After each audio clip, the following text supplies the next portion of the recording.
Welcome again today. I have a tale for you that's greater than simply records.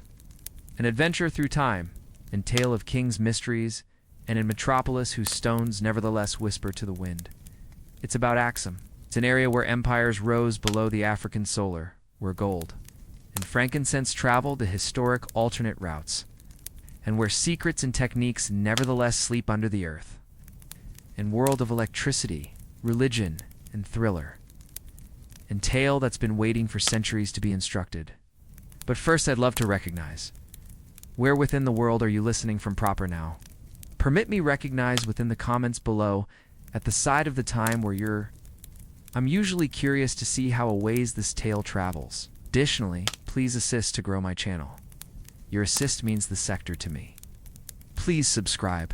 Don't forget about to hit the bell icon so that you never leave out the actual testimonies I have for you.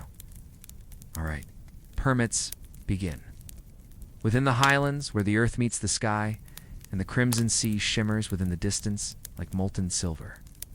And kingdom once rose, and kingdom of gold, stone, and testimonies that might echo for hundreds of years. This is where Aksum began the land, before the call lengthy, before the call Aksum changed into spoken within the courts of kings. This land today split between northern Ethiopia and Eritrea, changed into home to farmers, herders, and small groups, certain together through blood alternate and historic tradition. The highlands have been both lovely and unforgiving. Jagged volcanic peaks towered above terraced fields. Inside the valleys, barley and wheat swayed inside the wind at the same time as herds of cattle and goats grazed below the watch of young boys with sticks in hand, and the people lived in stone. Dust brick houses with thatched roofs, also smoke rose from morning cooking fires, and the air was packed with the fragrance of baking flatbread and wood smoke. Yet even here, far from the marble cities of Rome or the bustling ports of India, whispers of remote lands carried on the wind. The Crimson Sea, no longer various days' journey east, was already a lifeline to a much wider global. Geography is destiny. The Horn of Africa was blessed, or perhaps fated. By using its role, to the east lay Arabia and the notable incense kingdoms of Saba and Hadramaut. Beyond them, India and the trade routes to China. To the north, the Nile carried riches from Africa's heart into Egypt, is linking to the Mediterranean, and to the south and west stretched the widespread African indoors, where gold gleamed and riverbeds' ivory tusks lay hidden inside the forests, and incense bushes scented the wind. Whoever managed these highlands ought to manipulate the go-with-the-flow of wealth between worlds, and manipulate it. It quickly could. From villages to energy inside the centuries earlier than the first Aksumite kings. The highlands have been dotted with chiefdoms, every dominated by using a negus or local king, who was component warrior, component priest. One such center of energy was Yaha, its stone temple, devoted to the moon god Almaka, nonetheless stands these days. Sandstone blocks cut with such precision that, even after 2,500 years, a knife blade cannot slip between them. These early rulers fought for manipulative pasture land, water, and trade routes. They formed alliances through marriage, sealed peace with feasts of honey wine and roasted goat, and settled disputes inside the shade of sacred bushes. Over the years, one energy started out to rise above the rest. Aksum, a jealous, the gateway to the world scene. Gulls cry. Waves slap towards hulls, the scent of salt and tar. On the coast of what's now Eritrea stood Agilis, a fishing village that became a jewel of the ancient global. Here Arabian dhows and Roman merchant ships anchored inside the deep sheltered harbor. Goods poured in, spices from India, glassware from Alexandria, metallic from Arabia, and goods poured out, ivory, gold, frankincense, hides, and exceptional animals. Imagine a Roman merchant, Lucius, inspects a tusk taller than himself. Lucius, by Jupiter. This could fetch a fortune in Rome, Aksumite dealer. Smiling, and nonetheless, you'll come back for greater, pal. The forests of the south are endless. If you continue to exist the journey, Adulis turned into not just a port, it turned into the kingdom's lifeline to the wider global. The Purple Sea is a bridge, not a barrier. The Aksumites understood the monsoon winds like a sailor is aware of the stars. In summer, ships sailed east to India.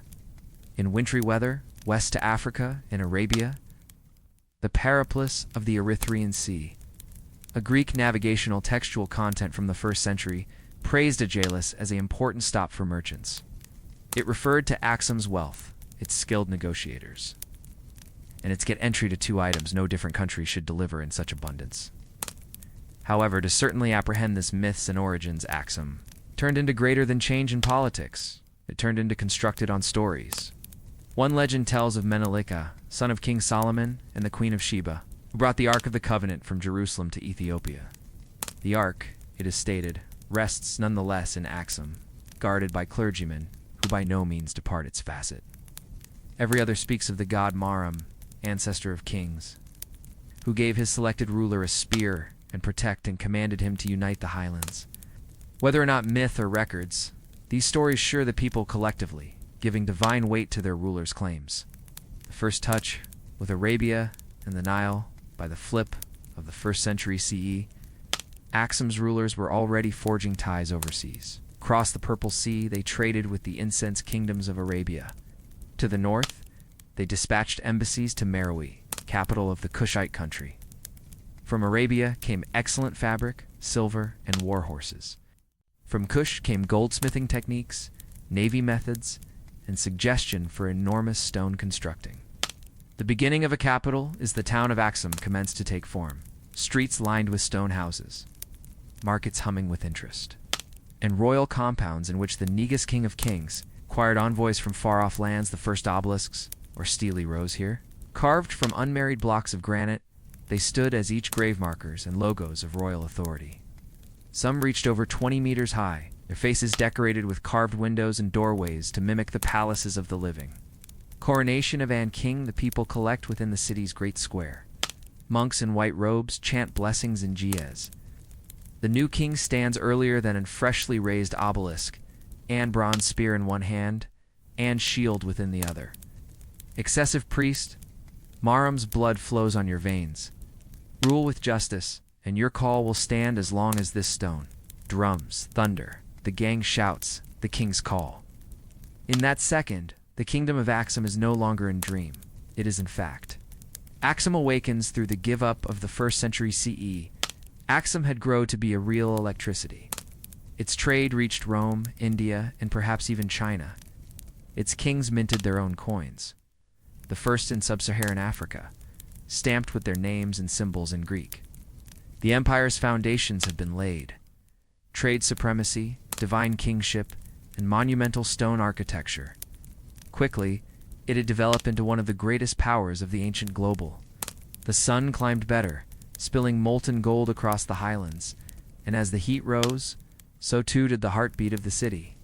You may hear the clinking of metallic within the smithies, the rhythmic pounding of grain within the courtyards, the pointy calls of merchants bargaining within the open air.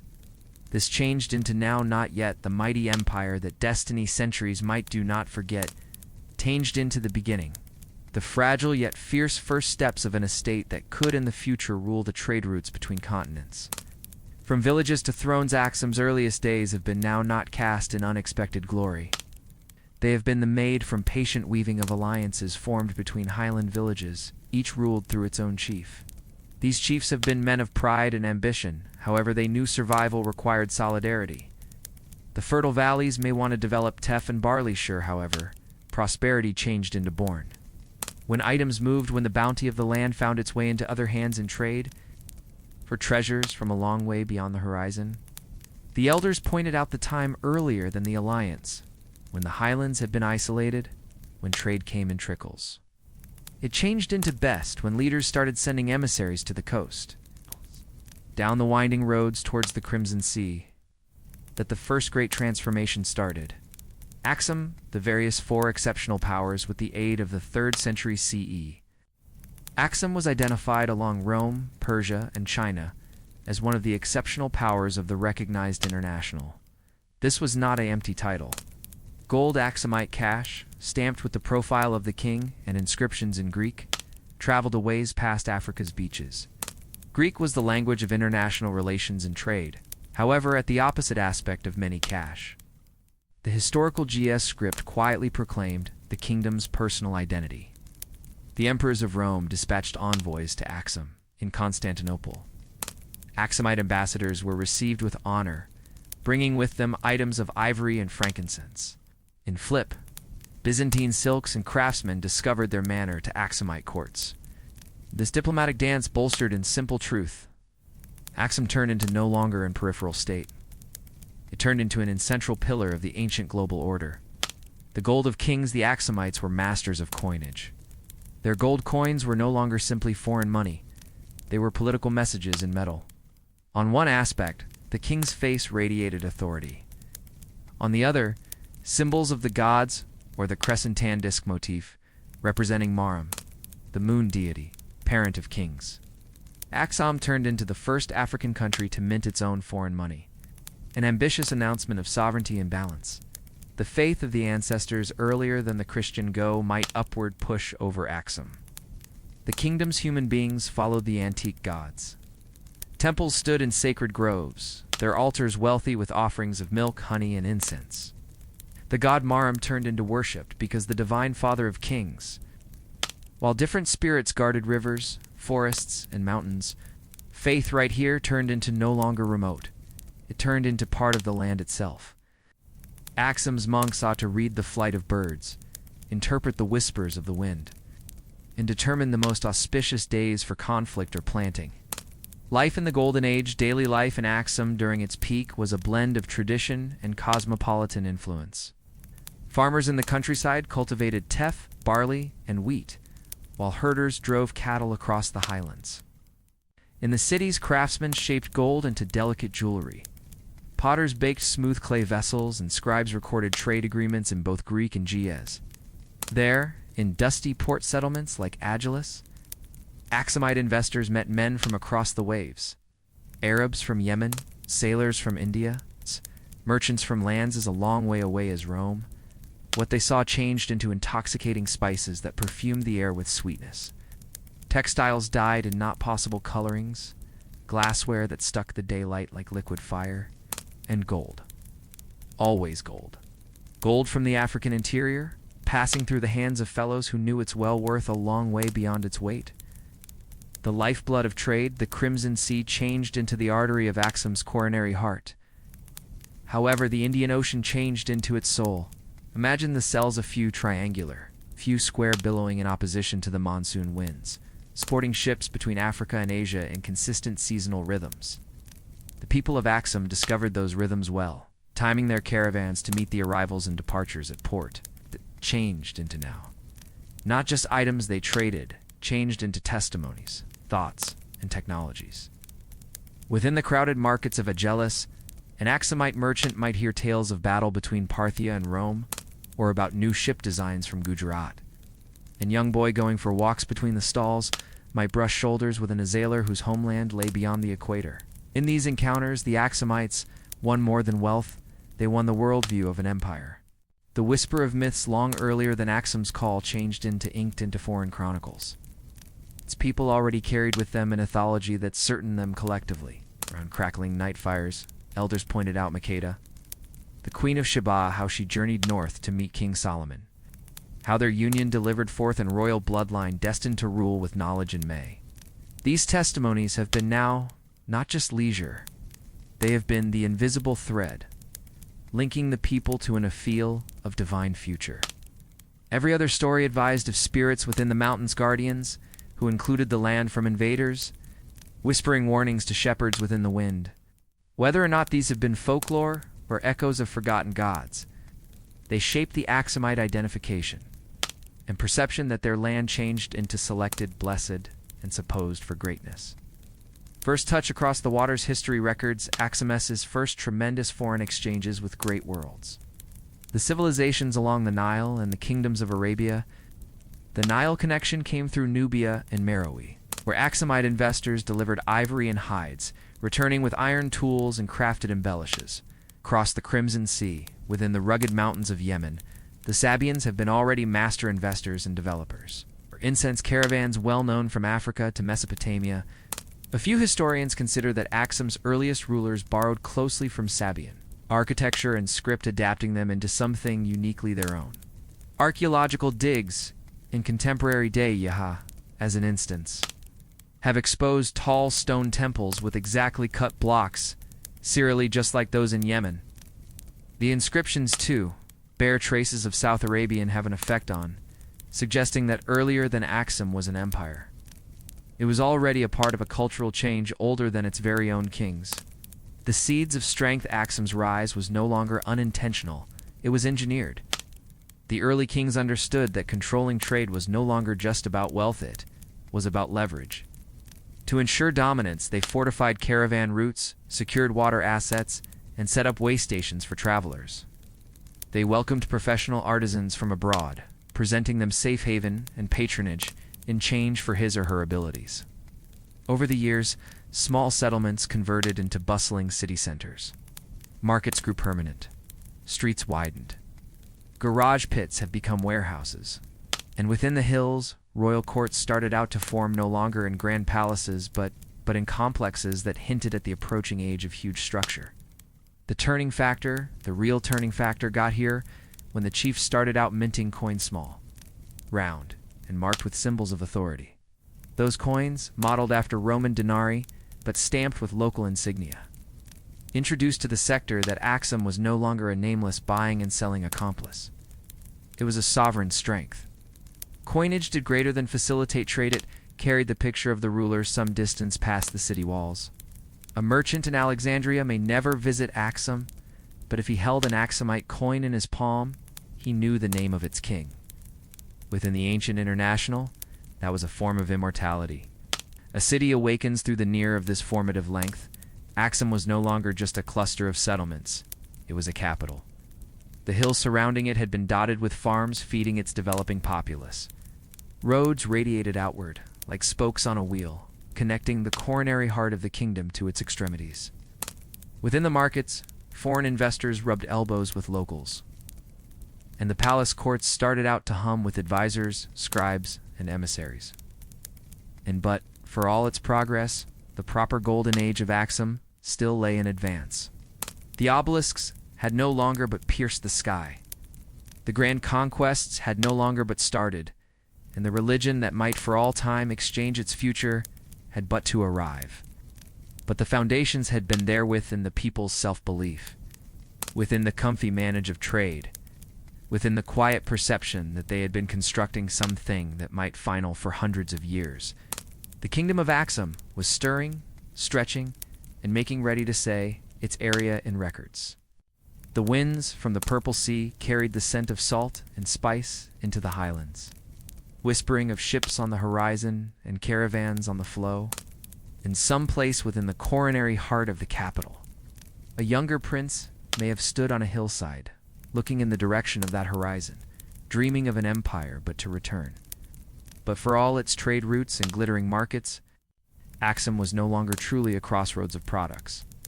It was a crossroads of thoughts. Each caravan that arrived delivered no longer just gold or ivory, but stories. The merchant from the Nile Valley could communicate of the cutting-edge galas in Meru. The dealer from Yemen could percentage the poetry of his hometown. A sailor from Gujarat may deliver abnormal fruits and a tale about a remote land in which the moon mirrored. Image will be visible in still swimming pools each night. Those memories seeped into the tradition, shaping the manner the people of Aksum noticed the sector and their area in it, across the awesome public squares. Elders could sit down with kids below the color of acacia bushes, telling stories of ways the land itself was once selected through the gods. Lengthy earlier than the primary king was topped, one elder may say. This soil drank the rain of the heavens, and the mountains whispered to individuals who could concentrate. From those whispers got here, the primary rulers selected no longer through sword, but through the blessing of the divine. Such myths wove the past into the present, developing a sense that Aksum was destined for greatness, no longer simply through conquest, but through birthright. The hum of a developing strength through the 2nd century CE, the hum of enterprise and existence in Aksum's heartland was unmistakable. Farmers within the highlands had mastered terraced agriculture, coaxing barley and teff from steep slopes, water channels, and stone-built. Cisterns stored the vegetation alive through dry seasons. Within the lowlands, and herders moved with the seasons, bringing cattle, goats, and camels to the markets. In coastal ports like Obelisks, shipbuilders worked tirelessly, their hands tough with rope. In saltwater, crafting vessels able to riding each the purple sea's uneven waves and the calmer waters past. The palace complexes started out to develop no longer unexpectedly, but like bushes that add ring upon ring. A relevant hall might be built one year, with a courtyard brought the subsequent, then a ceremonial gate, and sooner or later, gardens filled with imported plant life. Diplomatic site visitors, Nabatean, investors, emissaries from the Roman province of Egypt, perhaps even Indian traders, could walk through. Those spaces, noting the first-class cut of the stone walls and the manner the king's banners caught the wind, early kings and their court, although an awful lot of the early royal line remains shrouded in mystery. Inscriptions on stone drugs and bronze plaques provide us fragments in their lives. One such fragment tells of a ruler who expanded Aksumites have an effect on through sending an expedition across the Purple Sea into the highlands of Yemen, looking for manage of the incense trade. Some other describes tribute coming back from neighboring chiefdoms: cattle, gold, dirt, woven material, and slaves.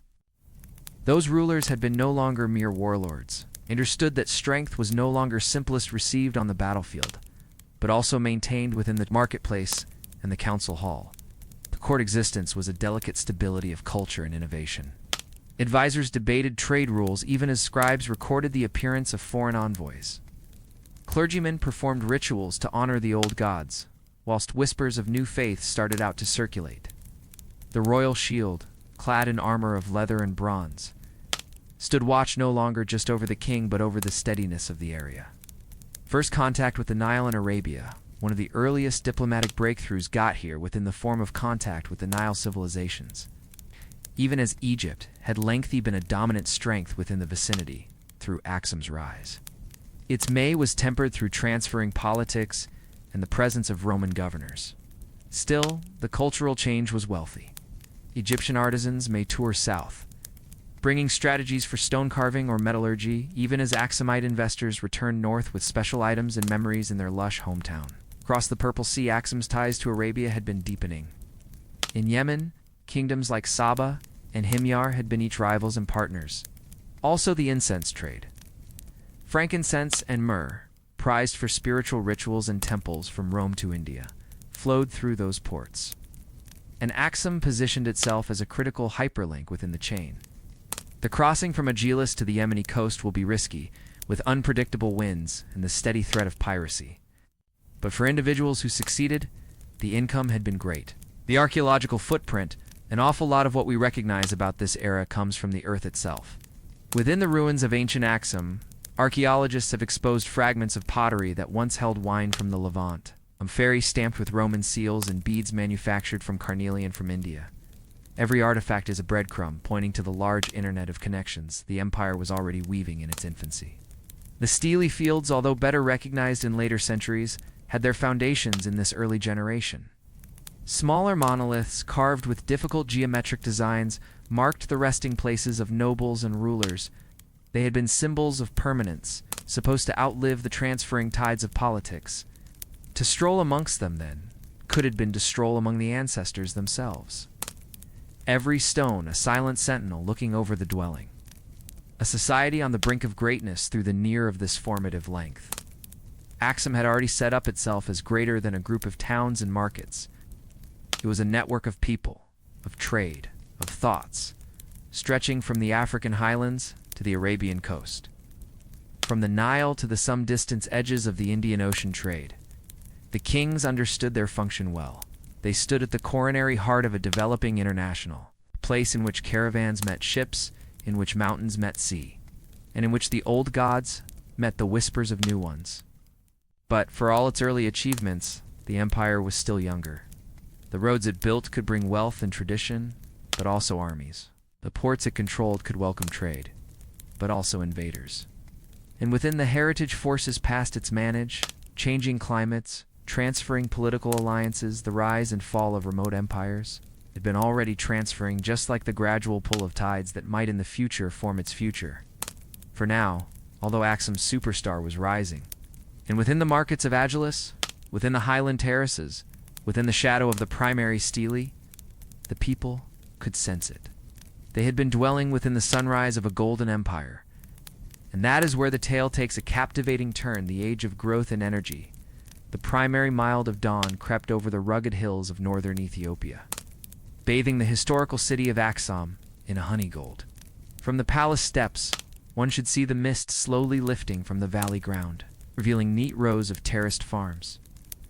The inexperienced of the crops, dotted with the intense clothes of farmers starting their day. Within the distance, the sparkle of the monumental stele caught the sun's first rays, as if the ancestors themselves had been status watch over the empire that they had constructed. The Kingdom of Aksum was no longer the fledgling kingdom it had once been. It was a colossus of the Horn of Africa, a name that carried weight within the courts of Rome, Persia, and India.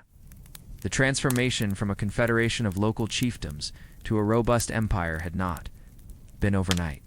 It was a tale written within the dirt of roads and the creak of loaded ships, the thunder of hooves and the hoop of hammers placing gold into coin. A hub of the historical international. To understand the energy of Aksum at its zenith, one need to first step into the bustling port of Obelisks. Right here, the salty breeze carried the smell of the purple sea, mixed with the spice-encumbered scent of Indian cloves, or Arabian frankincense, and African myrrh. Dock workers, their pores and skin gleaming with sweat, moved between ships like ants in a nest, unloading and free of wine from the Mediterranean and loading tusks of ivory destined for Roman banquets. Although Greek-talking merchants haggled beside Indian sailors, Jewish investors from Arabia shared tea with African spice merchants. And Obelisks was not virtually a port. It was a marketplace of worlds. Items, languages, and thoughts surpassed through right here, and each left its mark at the empire. The upward thrust of army would possibly the wealth of Aksum delivered energy, and energy demanded protection. The Aksumite army was a powerful sight, ranks of disciplined soldiers clad in leather-based armor, bronze-tipped spears gleaming beneath the solar, and archers from the highlands should hearth with deadly precision, and the cavalry thundered across the open plains. Warfare elephants, imported from the south, marched beside them, towering over men and terrifying enemies. The empire's kings, like Gadarot, Christ Aksum, have an effect on across the Purple Sea into the mountains and deserts of Yemen. The manage of Arabian ports was no small prize. It intended mastery of both facets of the ocean, turning Aksum into the gatekeeper of trade between Africa, Arabia, and the wider international. Further west, Aksumite campaigns reached into Nubia and the fading kingdom of Meru. Those expeditions delivered back treasure, captives, and certainly the respect or worry of neighboring powers. Aksum, the various four exceptional powers with the aid of the 3rd century CE. Aksum was identified along Rome, Persia, and China as one of the exceptional powers of the recognized international. This was not an empty title. Gold Aksumite cash, stamped with the profile of the king and inscriptions in Greek, traveled a ways past Africa's beaches. Greek was the language of international relations and trade, however at the opposite aspect of many cash. The historical GS script quietly proclaimed the kingdom's personal identity. The emperors of Rome dispatched envoys to Aksum in Constantinople. Aksumite ambassadors were received with honor, bringing with them items of ivory and frankincense. In Flip, Byzantine silks and craftsmen discovered their manner to Aksumite courts. This diplomatic dance bolstered in simple truth. Aksum turned into no longer in peripheral state. It turned into an essential pillar of the ancient global order. The gold of kings, the Aksumites were masters of coinage. Their gold coins were no longer simply foreign money. They were political messages in metal. On one aspect, the king's face radiated authority. On the other, symbols of the gods, or the crescentan disc motif, representing Marum, the moon deity, parent of kings. Aksum turned into the first African country to mint its own foreign money, an ambitious announcement of sovereignty and balance. The faith of the ancestors earlier than the Christian go might upward push over Aksum. The kingdom's human beings followed the antique gods. Temples stood in sacred groves, their altars wealthy with offerings of milk, honey, and incense. The god Marum turned into worship because the divine father of kings. While different spirits guarded rivers, forests, and mountains, faith right here turned into no longer remote. It turned into part of the land itself. Aksum's monks sought to read the flight of birds, interpret the whispers of the wind, and determine the most auspicious days for conflict or planting. Life in the Golden Age, daily life in Aksum during its peak, was a blend of tradition and cosmopolitan influence. Farmers in the countryside cultivated teff, barley, and wheat, while herders drove cattle across the highlands. In the cities, craftsmen shaped gold into delicate jewelry. Potters baked smooth clay vessels, and scribes recorded trade agreements in both Greek and Ge'ez. Urban Aksum became a place of stone-paved streets, multi-tale homes, and of direction, the long-lasting steely fields. These towering obelisks, carved from unmarried blocks of granite, had been feats of engineering unequaled in Africa. Some soared over 30 meters into the sky, monuments to kings and the long-lasting ambition in their human beings. Foreshadowing exchange, but whilst the temples of Marum thrived, and quiet transformation became starting. Small groups of Christians, probably buyers or overseas settlers, started out to appear in port cities. Missionaries traveled the alternate routes, wearing stories of an unmarried God and a Messiah, who had conquered loss of life. The sector became changing, and Aksum, usually linked to the sector, could not be untouched. For now, but the empire basked in the top of its energy. Its kings stood as equals among emperors, its merchants formed the glide of wealth across continents, and its human beings walked the streets of cities that shone like jewels in the highland sun. The golden age of Aksum became in full bloom. But records, like the tides that carried their ships, is by no means still. Metropolis of Aksum was no longer just a dot on a map. It was the heartbeat of an empire, whose pulse reached some distance past the Ethiopian highlands. Traders arriving on the bustling port of Obelisks could discover themselves awash in a sea of languages. Gaze from the highland traders, Sabine from Arabian sailors, Greek from Mediterranean traders, and even faint echoes of Sanskrit from Indian envoys. The purple sea breeze carried with it the fragrance of frankincense and myrrh, mingled with the salt of the ocean and the earthy spice of Ethiopian espresso beans roasting in clay stoves. From right here, caravans snaked inland, their camels encumbered with silk and glass from the east, gold and ivory from Africa's heart, and amphorae of wine from the Roman world. Those roads were extra than alternate routes. They were the veins via which the lifeblood of the empire flowed. And on the center of this considerable network stood the kings of Aksum, rulers whose authority rested not handest on divine choose, however, at the mastery of diplomacy, alternate, and war. One such king, Azana, stands tall in reminiscence, his reign a golden chapter in Aksum's saga. Before his conversion to Christianity, Azana was already a conqueror of renown. His armies, disciplined and fierce, moved with precision throughout deserts and mountains alike. The sound of war elephants pounding the earth may be heard miles before the banners of Aksum came into view. Villages and fortresses fell before them, not simply out of fear, however, out of awe for the subject and agency the Aksumites displayed. An unprecedented trait in a world where war regularly descended into chaos. Azana's inscriptions, carved deep into stone, inform of campaigns into Nubia, and across the Pink Sea into Yemen, in which Aksumite warriors clashed with the forces of the Himmerite kingdom. These have been now not aimless conquests. They have been calculated actions to secure exchange choke factors and make sure that no rival should threaten Aksum's supremacy over the maritime silk and spice exchange. In the coronary heart of Aksum itself, prosperity turned into scene in every stone. Towering obelisks steely rose into the blue African sky, carved from single portions of granite, a few standing over 30 meters tall.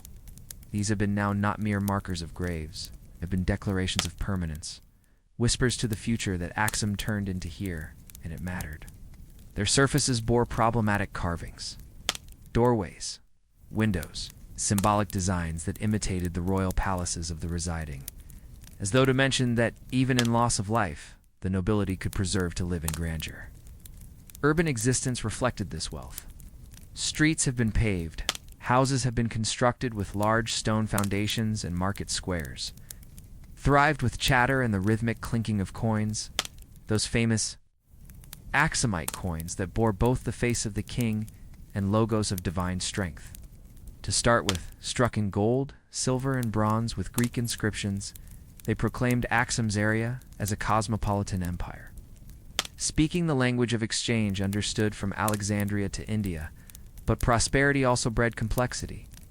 Within the palace walls, the court docket turned into a place of intrigue as a whole lot as management.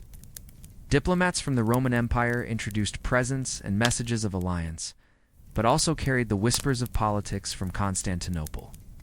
Arabian envoys sought Aksumite protection against their competitors, and caravans from the African interior introduced news of shifting alliances and rising powers in the south.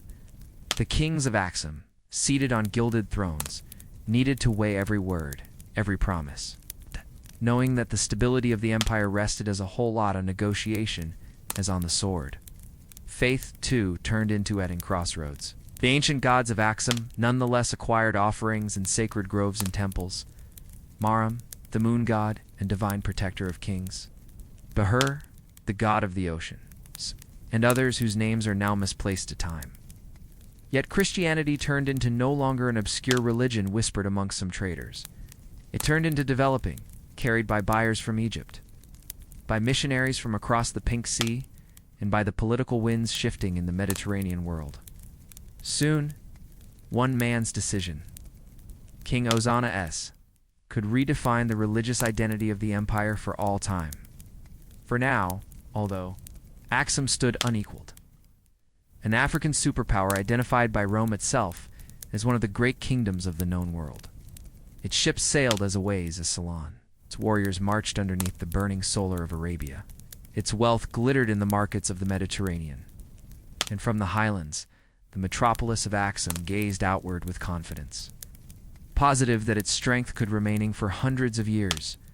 But history, as always, had other plans. The winds of alternate had begun to stir, faint at the start, but developing with every passing season, winds that could deliver Aksum to its next subject matter. We discover transformation, religion, and the unyielding conflict to preserve onto its golden age. It become only the start of the cross and the crown. Aksum's Christian transformation, the morning solar over Aksum, had an unusual glow that day. It wasn't the blazing, gold-scorched warmness of summer, nor the soft mist of the highland rains. It became a clean, crystalline, mild, as though the air itself become anticipating something huge to manifest. Merchants inside the market spoke in hushed tones. Children ran alongside the slim stone alleys chasing goats. And somewhere inside the palace, a younger king being passed a decision that might change the future of his empire for all time. The world passed Aksum in the early 4th century CE.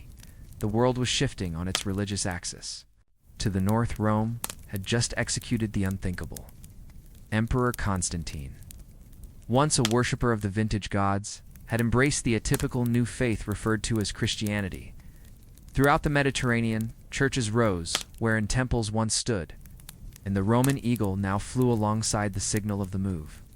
News traveled slowly, but the Purple Sea trade routes have been like veins in a dwelling frame pumping, no longer just gold, ivory, and incense, but additionally, thoughts, memories, and faiths. From the ports of Obelisks, Aksum's lifeline, to the wider global, atypical stories came ashore. Greek-talking sailors from Alexandria advised of bishops debating theology in marble halls. Syrian traders whispered of miracles carried out with the aid of wandering holy guys. Jewish traders said ancient prophecies fulfilled in some distance off Judea. The empire of Aksum was a massive, but even giants are moved with the aid of the winds of change. The young king and the stranger from the ocean, King Ozana, was nevertheless a boy, while his father, King Ella Amida, died. The court feared instability. But destiny had placed the young prince in the care of two foreigners, two brothers from Phoenicia, Frumentius and Odysseus.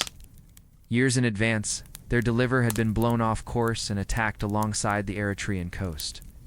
The survivors had been brought to the Aksumite court as captives. But rather than being cast apart, the two guys earned the agree with of the regent queen. Frumentius become particularly superb.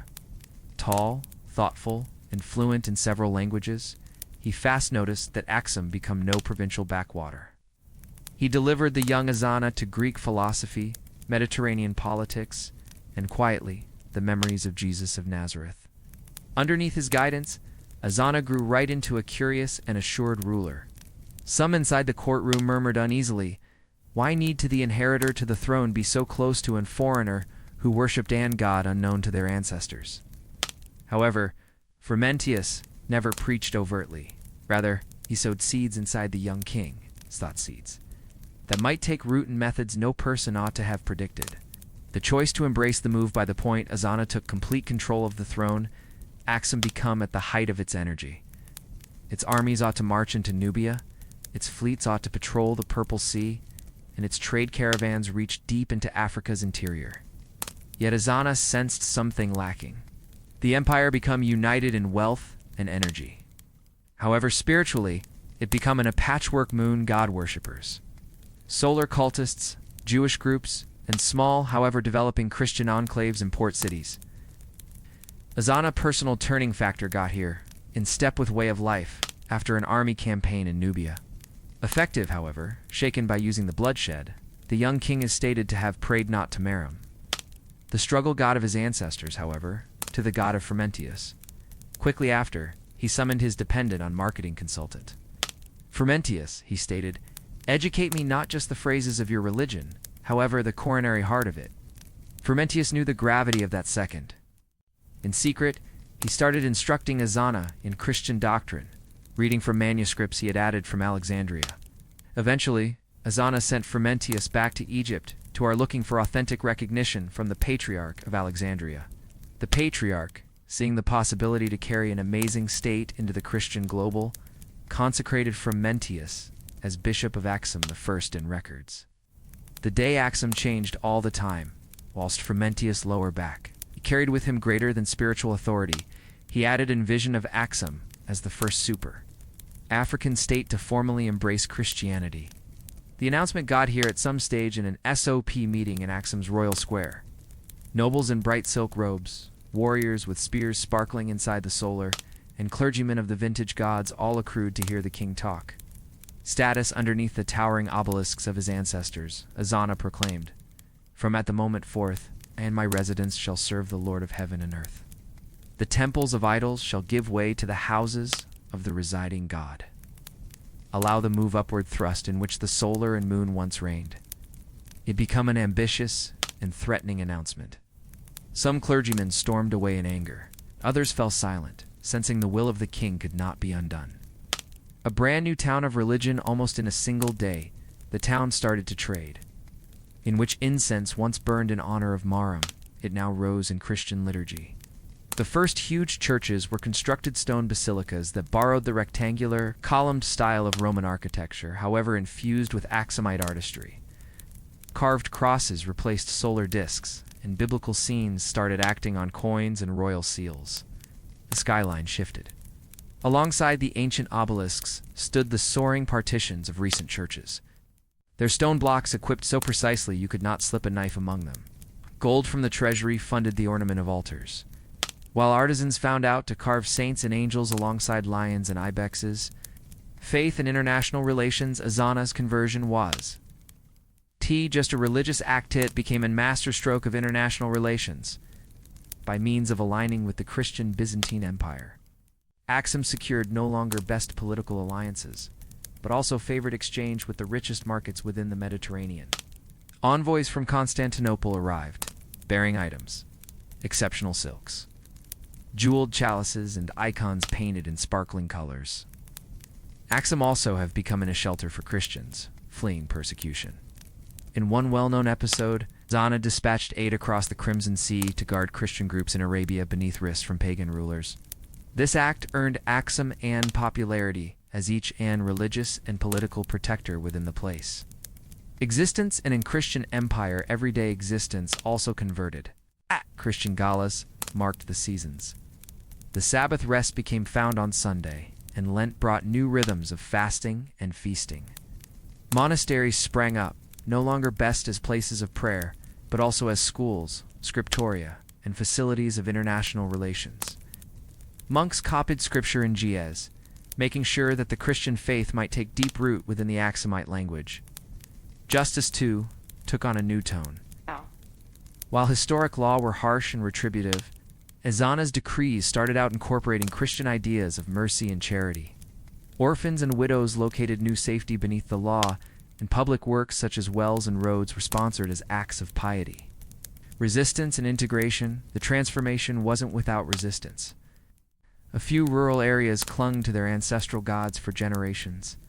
Within the highlands, small temples to the solar and moon persisted their rituals, though regularly in secrecy. Ezana's court had become a place of theological debate and political maneuvering. On one aspect, the bishops and clergymen, many skilled in Alexandria, counseled on topics of morality and divine prefer. On the other, pro-generals and governors reminded the king of the practicalities of ruling in various kingdoms, wherein no longer all subjects embraced the new faith by means of aligning with the Christian global, mainly the Byzantine Empire. Aksum I get admission to a community of alliances, exchange privileges, and navy guide that stretched from the Mediterranean to India. Ships bearing the Chiro image docked in Aksum's harbors. Their crews knowing they had located in secure haven within the Horn of Africa, but the transition became no longer without friction. In rural highlands, clergymen of the vintage gods, nevertheless, tended their sacred groves and mountain shrines.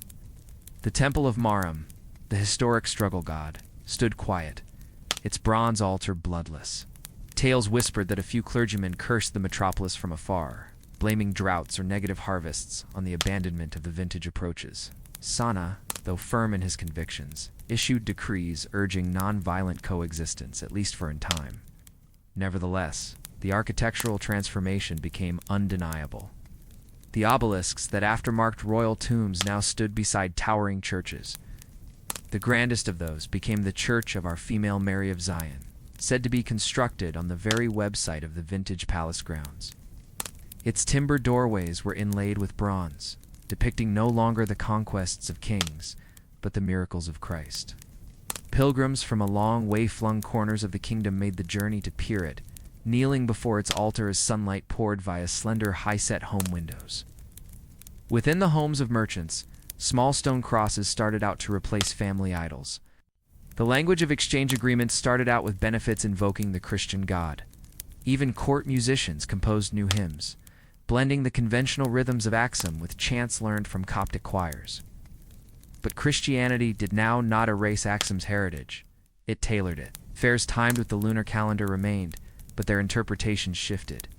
Feasts honoring harvest gods have become celebrations of saints. Processions, as soon as led by means of temple guards, were now followed by means of robed deacons swinging censers heavy with smoke. The greatest symbol of this new generation, however, turned into now not a building or a pageant. It turned into the coin.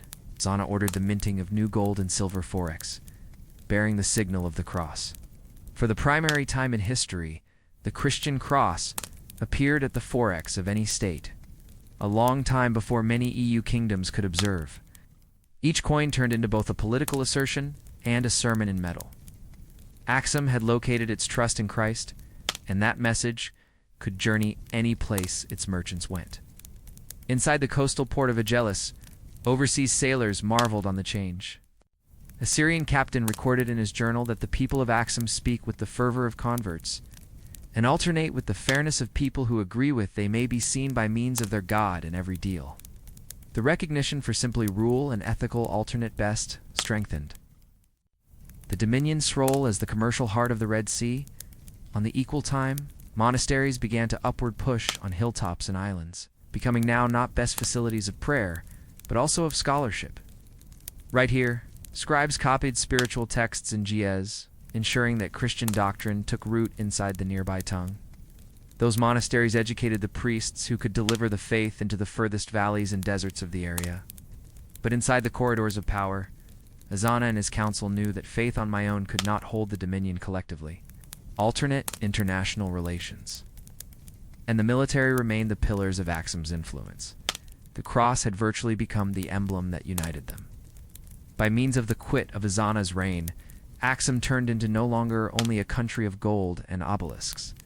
It had become a country of faith, one whose influence could echo for hundreds of years in Ethiopia's churches, traditions, and countrywide identification. The stones of the town bore witness to the transformation. From pagan temples to basilicas, from obelisks to crosses, from the thunder of war drums to the peal of church bells carried at the wind. And so, the cross and the crown have become inseparable. The twin symbols of an empire whose heart beat in time with both heaven and earth. Masters of the seas, Aksum's golden age of alternate, the morning solar, has best simply risen over the Red Sea. But the port of Obelisks is already alive. Now, not with the mild stirrings of a fishing village, but with the roar and shade of the arena's crossroads. You hear it before you spot it, the caw of gulls circling above the masts, the heavy groan of ships' hulls urgent against their moorings, and the human symphony. Deep voices in Giaz shouting expenses, high-pitched Arabic bargaining over spices, the rhythmic chant of Indian sailors. Unloading bales of silk, the measured Latin of a Roman envoy, noting the really worth of a shipment. Right here, at the northeastern fringe of the Aksumite Empire, Africa shakes palms with the rest of the arena. The beating heart of an ocean empire, Agilis, turned into more than a port. It turned into the throat of the empire, or the whole thing the highlands produced. Ivory from elephants that roamed the African indoors. Gold mined from riverbeds, slabs of salt. Frankincense from the arid lowlands, all flowed down right here before spilling into the palms of overseas merchants. From this equal harbor, ships lower back heavy with silk from China, spices from India, glassware from the Mediterranean, and pearls from the Persian Gulf. Inside the eyes of the arena, Aksum wasn't simply an African country. It turned into a worldwide broker, sitting optimistically on the junction of the Red Sea and the Indian Ocean, claiming the name Grasp of the Seas. If you were a vacationer, arriving right here inside the 4th century CE, your first influence could be of shade and heady scent, vivid saffron cloth drying on traces, red-dyed sails fluttering inside the wind, pyramids of cinnamon sticks piled high, the nice and cozy musk of frankincense burning at a stall, the pointy temps of freshly stuck fish. The air turned into thick with trade. The Red Sea Silk Road cutting-edge textbooks frequently speak approximately the Silk Road as a single land path stretching from China to Rome. But there was every other, faster, richer, and for hundreds of years more worthwhile, Silk Road of the Seas. The Aksumite Empire controlled the maximum strategic choke factor in this maritime highway, the Bab el-Mandeb Strait, slender passage linking the Red Sea to the Gulf of Aden. Whoever controlled it may tax every deliver, every bale of silk, every amphora of wine. Aksum knew this, and profited handsomely. Merchants from as far as Alexandria in Egypt, Carthage in North Africa, Oman in Arabia, and Tamil Nadu in India converged on Obelisks. Right here, inside the warehouses shaded by means of tall palm roofs, items changed palms at a dizzying velocity. Believe in silk bundle from China, making its way down the Yangtze River, shipped to India, then to Obelisks, in which Aksumite officials stamped it with the royal seal earlier than it. Traveled north to Rome, the adventure spanned thousands of miles, and yet Aksum's touch became unmissable. A day inside the port, the Digicum could observe and service provider. Permits call him. Kabid, an Aksumite dealer in his mid-1940s, wrapped in a white shama cloak, and sporting a gold coin pendant. He is nicely fed, his hands calloused from years of lifting goods, but his voice warm, as even though each deal is just a communique between buddies. Kabid greets an Indian spice provider unloading sacks of cardamom. "Ah, my pal," he calls out in fluent Greek. The alternate language of the Purple Sea. How become the crossing? The spice provider laughs. Smooth seas, but the solar? Cruel. Even the dolphins concealed inside the color. They haggle, but it's in ritual. Each know the charge earlier than they begin.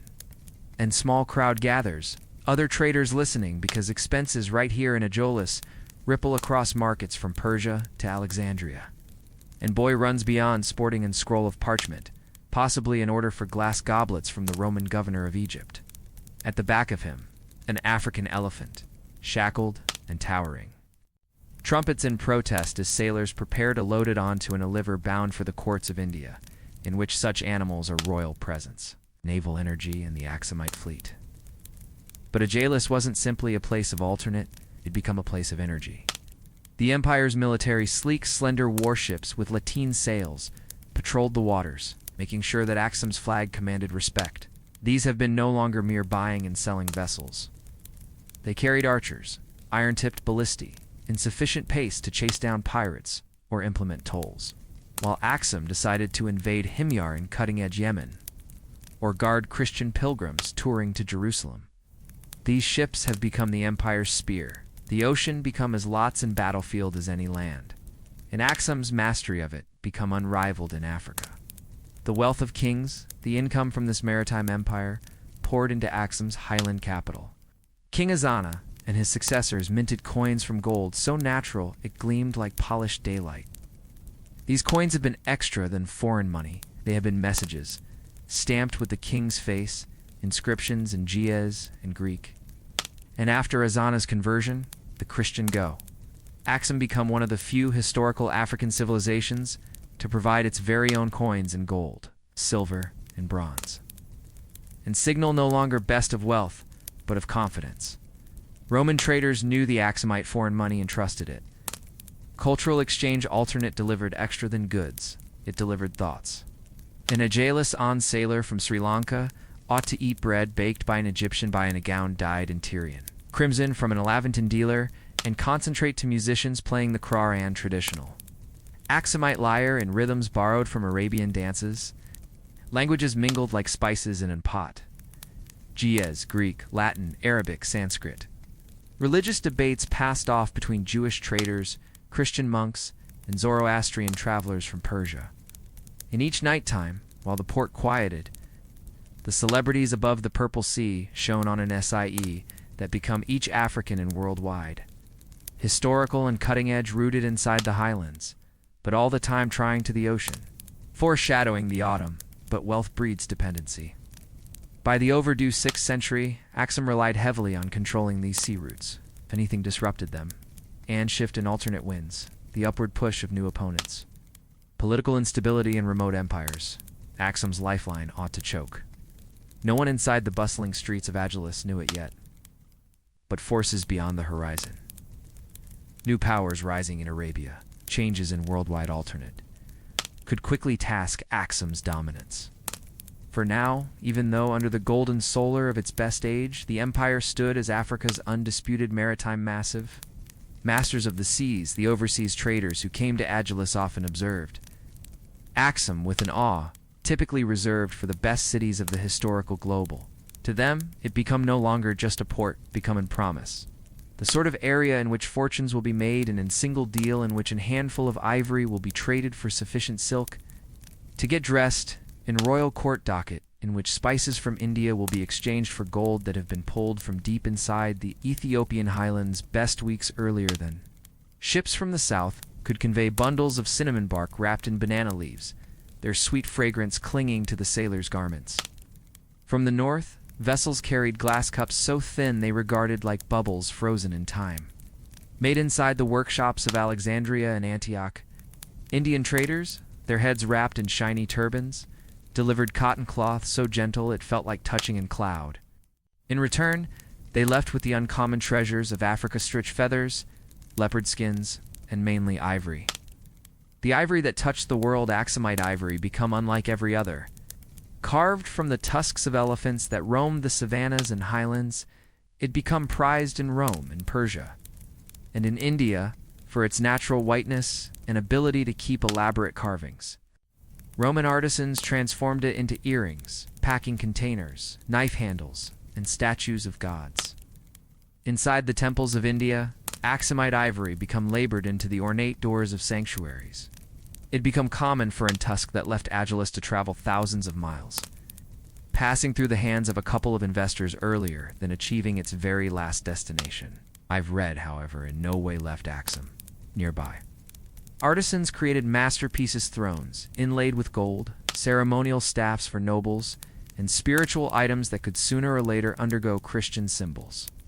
Their paintings became so subtle that foreign sight, Visitors often paid more simply to relax a bit made with the aid of an Aksumite craftsman. Diplomats of the waves, Aksum's energy at sea became now not simply about cargo, it became additionally about manage. Any deliver passing through the Bab el-Mandeb Strait, the slim choke point among the Red Sea and the Gulf of Aden, did so beneath Aksum's watchful eye. The kings of Aksum have been now not simply investors. They have been gatekeepers. Envoys from foreign kingdoms would disembark at Obelisks and be escorted inland, bearing items to relax Aksum's friendship. Byzantine ambassadors delivered embroidered silk and spiritual manuscripts. Indian envoys supplied sandalwood and spices. In go back, the kings of Aksum would send items of gold cash, stamped with their photo, each in sign of alliance and in subtle reminder of Aksum's wealth. The royal cash that spoke across oceans, the coinage of Aksum, merits special mention, for it became more than currency, it became a message. Minted in gold, silver, and copper, the cash bore inscriptions in Greek at first, and language of trade and diplomacy. Later, as Christianity took maintain, crosses replaced the pagan symbols, and GS script seemed along Greek. Those cash traveled some distance, carried within the purses of sailors and merchants, serving as silent ambassadors of Aksumite strength. Archaeologists have discovered Aksumite cash in India, in Arabia, and even as some distance as Israel. Proof of the kingdom's some distance-reaching effect. The Obelisks chronicles we recognize of Obelisks now, not simplest from archaeology, but additionally from the writings of travelers. One of the maximum famous debts comes from a service provider who left an in-depth description of the goods, the human beings, and the politics of the port. He wrote of camel caravans stretching for miles inland, of ships coated up within the harbor like trees in an orchard, of the laughter and shouting within the markets that echoed from morning to nightfall. For him, Obelisks changed into, now, not just a town, it changed into the coronary heart of a network that sure collectively worlds that in any other case would never have met. A cultural crossroads, this constant touch with overseas investors shaped Aksum's lifestyle. Greek and Roman architectural patterns mingled with nearby stonework. Dishes commenced to combo spices from Arabia and India with Ethiopian staples. Clothing patterns shifted, rich citizens wore Roman-fashioned togas dyed in exceptional colorations. Even as the terrible from time to time followed easy Arabian gowns for their practicality. Languages, too, combined. Even as Ge'ez remained the reliable tongue, the streets of Obelisks hummed with Greek, Sabaean, and even fragments of Sanskrit. Children of combined background born to Aksumite moms and overseas fathers regularly served as translators and agents, bridging the space among worlds. The quiet shadows at the horizon, yet for all its wealth and impact, Aksum's reliance on change carried risks. Seasonal monsoon winds should postpone ships, storms should sink fleets, and political unrest in far-off lands should deliver strains. If the Purple Sea ever became risky, the lifeline of Aksum's wealth might be threatened. Those issues, though, have been whispers in the history. For now, Aksum's ships dominated the waves, its markets thrived, and its kings sat atop thrones of ivory, their gaze attaining far beyond the horizon. Now you need to realize about kings of two shorelines. Aksum's Arabian adventures, the display screen, opens at the deep blue shimmer of the Red Sea at sunrise. Golden mild spills throughout the water, waves catching the morning wind. At the African shore, the port of Obelisks stirs wide awake. Dockworkers pull ropes taut, sailors climb rigging, and the creak of timbers mixes with the calls of gulls. However, some of the clatter of trade, there may be a fringe of urgency. This isn't always an afternoon for commerce on my own. This is the day a nation prepares to pass an ocean to assert some other shore. A nation that regarded both approaches inside the early 6th century. Aksumite Empire? Turned into no longer textual content to be just the master of the African highlands and Red Sea trade. It had ships that could outrun the monsoon winds, merchants whose silver weighed heavy at the scales of overseas markets, and kings whose aims reached beyond the horizon. To the north and west, Aksum's strength had already been felt alongside the Nile. To the east, throughout the Red Sea, the land of Arabia beckoned. From Obelisks, the opposite shore turned into seen on an clean day. A reminder that Aksum's wealth got here not only from what it produced, however from what passed through its harbors. In Yemen, the Himyarite nation turned into in turmoil. Once an effective buying and selling country, Himyar had these days fallen into the palms of a new ruler, a man who had transformed Judaism, an unusual religion inside the Arabian Peninsula's political scene. This ruler, Yusuf as Ar Yethar, remembered in later chronicles as Dunuwas, turned into locked-in an Asar religious battle with the Christian network inside the town of Najran. Aksum's king, Caleb, and devout Christian, heard the testimonies, not as distant gossip, however, as urgent pleas from the survivors who crossed the sea. Najran's churches had been burned, and its Christian inhabitants massacred. For Caleb, this turned into not just a moral outrage, it turned into an undertaking to the Christian order of trade and international relations that related Aksum to Byzantium. The emperor's call, the chronicles tell us that Emperor Justin I of Byzantium dispatched an enchantment to Caleb. The Byzantines had been to a long way, too entangled in their very own wars. However, they noticed in Aksum the perfect sword arm to protect their shared religion and industrial hobbies. Caleb's court, inside the Highland capital, turned into alive with debate. Advisors weighed the risks. Pass the sea? In force? That's not a trade mission, Your Majesty. That's battle. Caleb stood with the aid of the stone map table, his fingers tracing the coastline from Agilis to the Arabian ports. It isn't always battle we are seeking. However, justice and the Lord's work, he spoke back. Even though all knew that controlling both facets of the Red Sea might make Aksum nearly untouchable inside the world of trade. The Armada of Agilis the choice turned into made. Over months, shipwrights in Agilis worked day and night, sealing planks with resin, binding hulls with rope thicker than a man's wrist. Battle galleys and cargo ships for substances stood prepared side with the aid of side. At the decks, bundles of spears, shields painted with the royal pass, and bows wrapped in leather awaited the adventure. Along the infantrymen got here battle elephants, massive beasts acquainted with the highlands, however, now led down to the coast. Their handlers coaxed them up ramps into, in particular, constructed delivery barges. The sight of an elephant stepping onto a ship stirred awe some of the dock workers. In Arabia, such animals might inspire worry before a battle even began. The crossing at sunrise, the fleet pushed off, sails snapped inside the wind, and the oars of the battle galleys dipped in unison. The Red Sea stretched before them, not as in barrier, however, as in royal motorway. Sailors sang deep, rhythmic chants to keep time, whilst priests moved some of the infantrymen, blessing them with holy water. The salt spray on their faces blended with the heat of anticipation.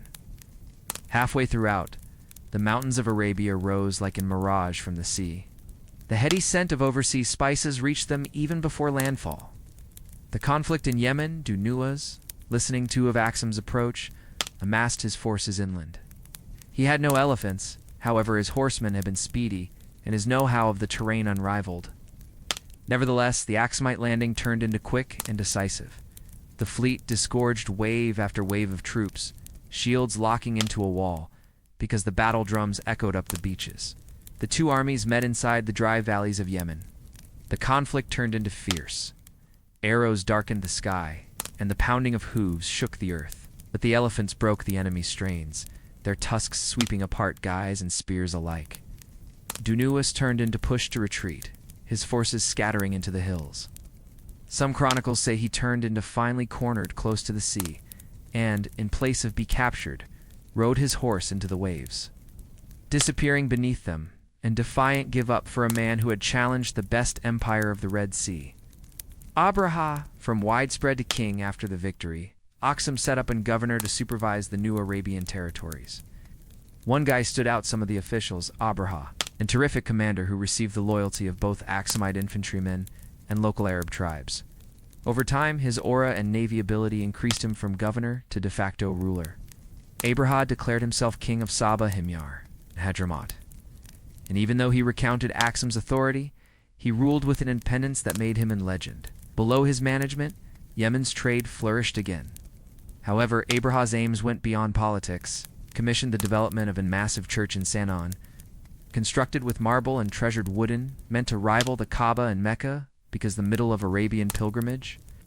It turned into an formidable pass, and one that might ignite new tensions. The March of the Elephant Islamic lifestyle recollects Abraham most for his final dramatic campaign, angry that the Arabs of the Hijaz refused to redirect their pilgrimage from Mecca to his grand church. Abraham assembled a military to march at the Kaaba itself.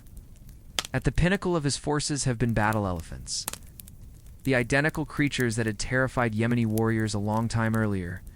This event, remembered because the Year of the Elephant, is immortalized inside the Quran Surah Al-Fil, wherein divine intervention is stated to have destroyed Abraham's military before it reached the sacred town. The beginning of the give-up for all its grandeur, Aksum's Arabian dominion turned into fragile.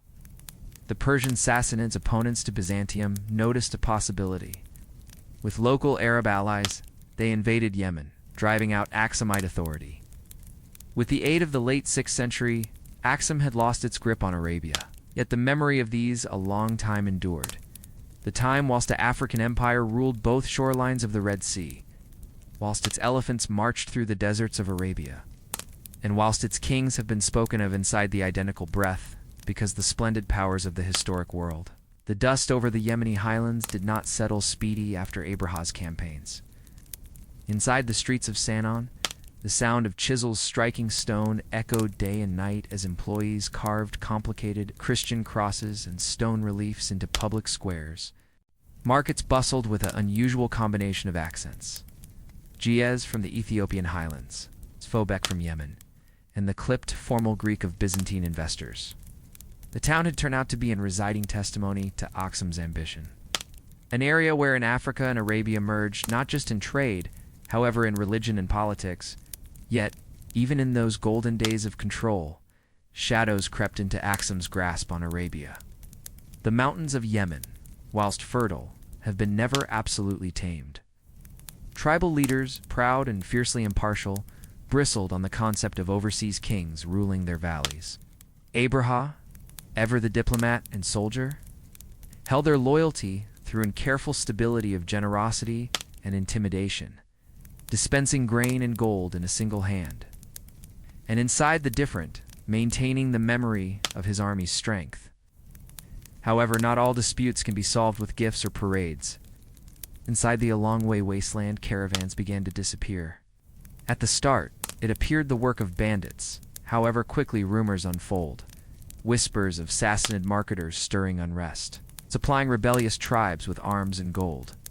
Persia, watching from throughout the Gulf, understood that each Ethiopian ship inside the Red Sea turned into a ship that could threaten their very own influence. To them, Aksum's attain into Arabia turned into not just a political nuisance. It turned into a strategic blockade. The most symbolic undertaking got here inside the fateful year historian. Later, linked to the Islamic lifestyle's Year of the Elephant, Abraham, searching for to say Christian dominance over Arabia's religious existence, organized a march towards Mecca, proceeding to draw pilgrims away from the Kaaba to his grand cathedral in Sanon. His military, glittering in bronze and gold, protected cavalry, infantry, in the famous battle elephants, and sight meant to terrify any competition. The march became legend, not merely for its navy scale, however, for its abrupt and mysterious failure. Islamic lifestyle holds that divine intervention struck the military down before it reached the holy town.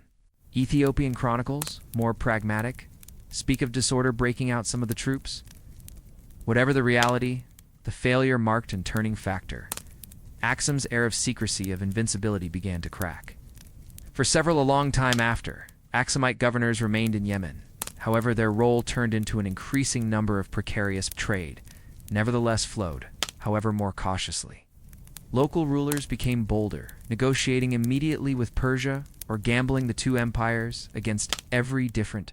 In a single dramatic episode, an Emirate noble named Saif ibn Yazin traveled to the Sassanid court, pleading for Persian intervention to force out the Ethiopians.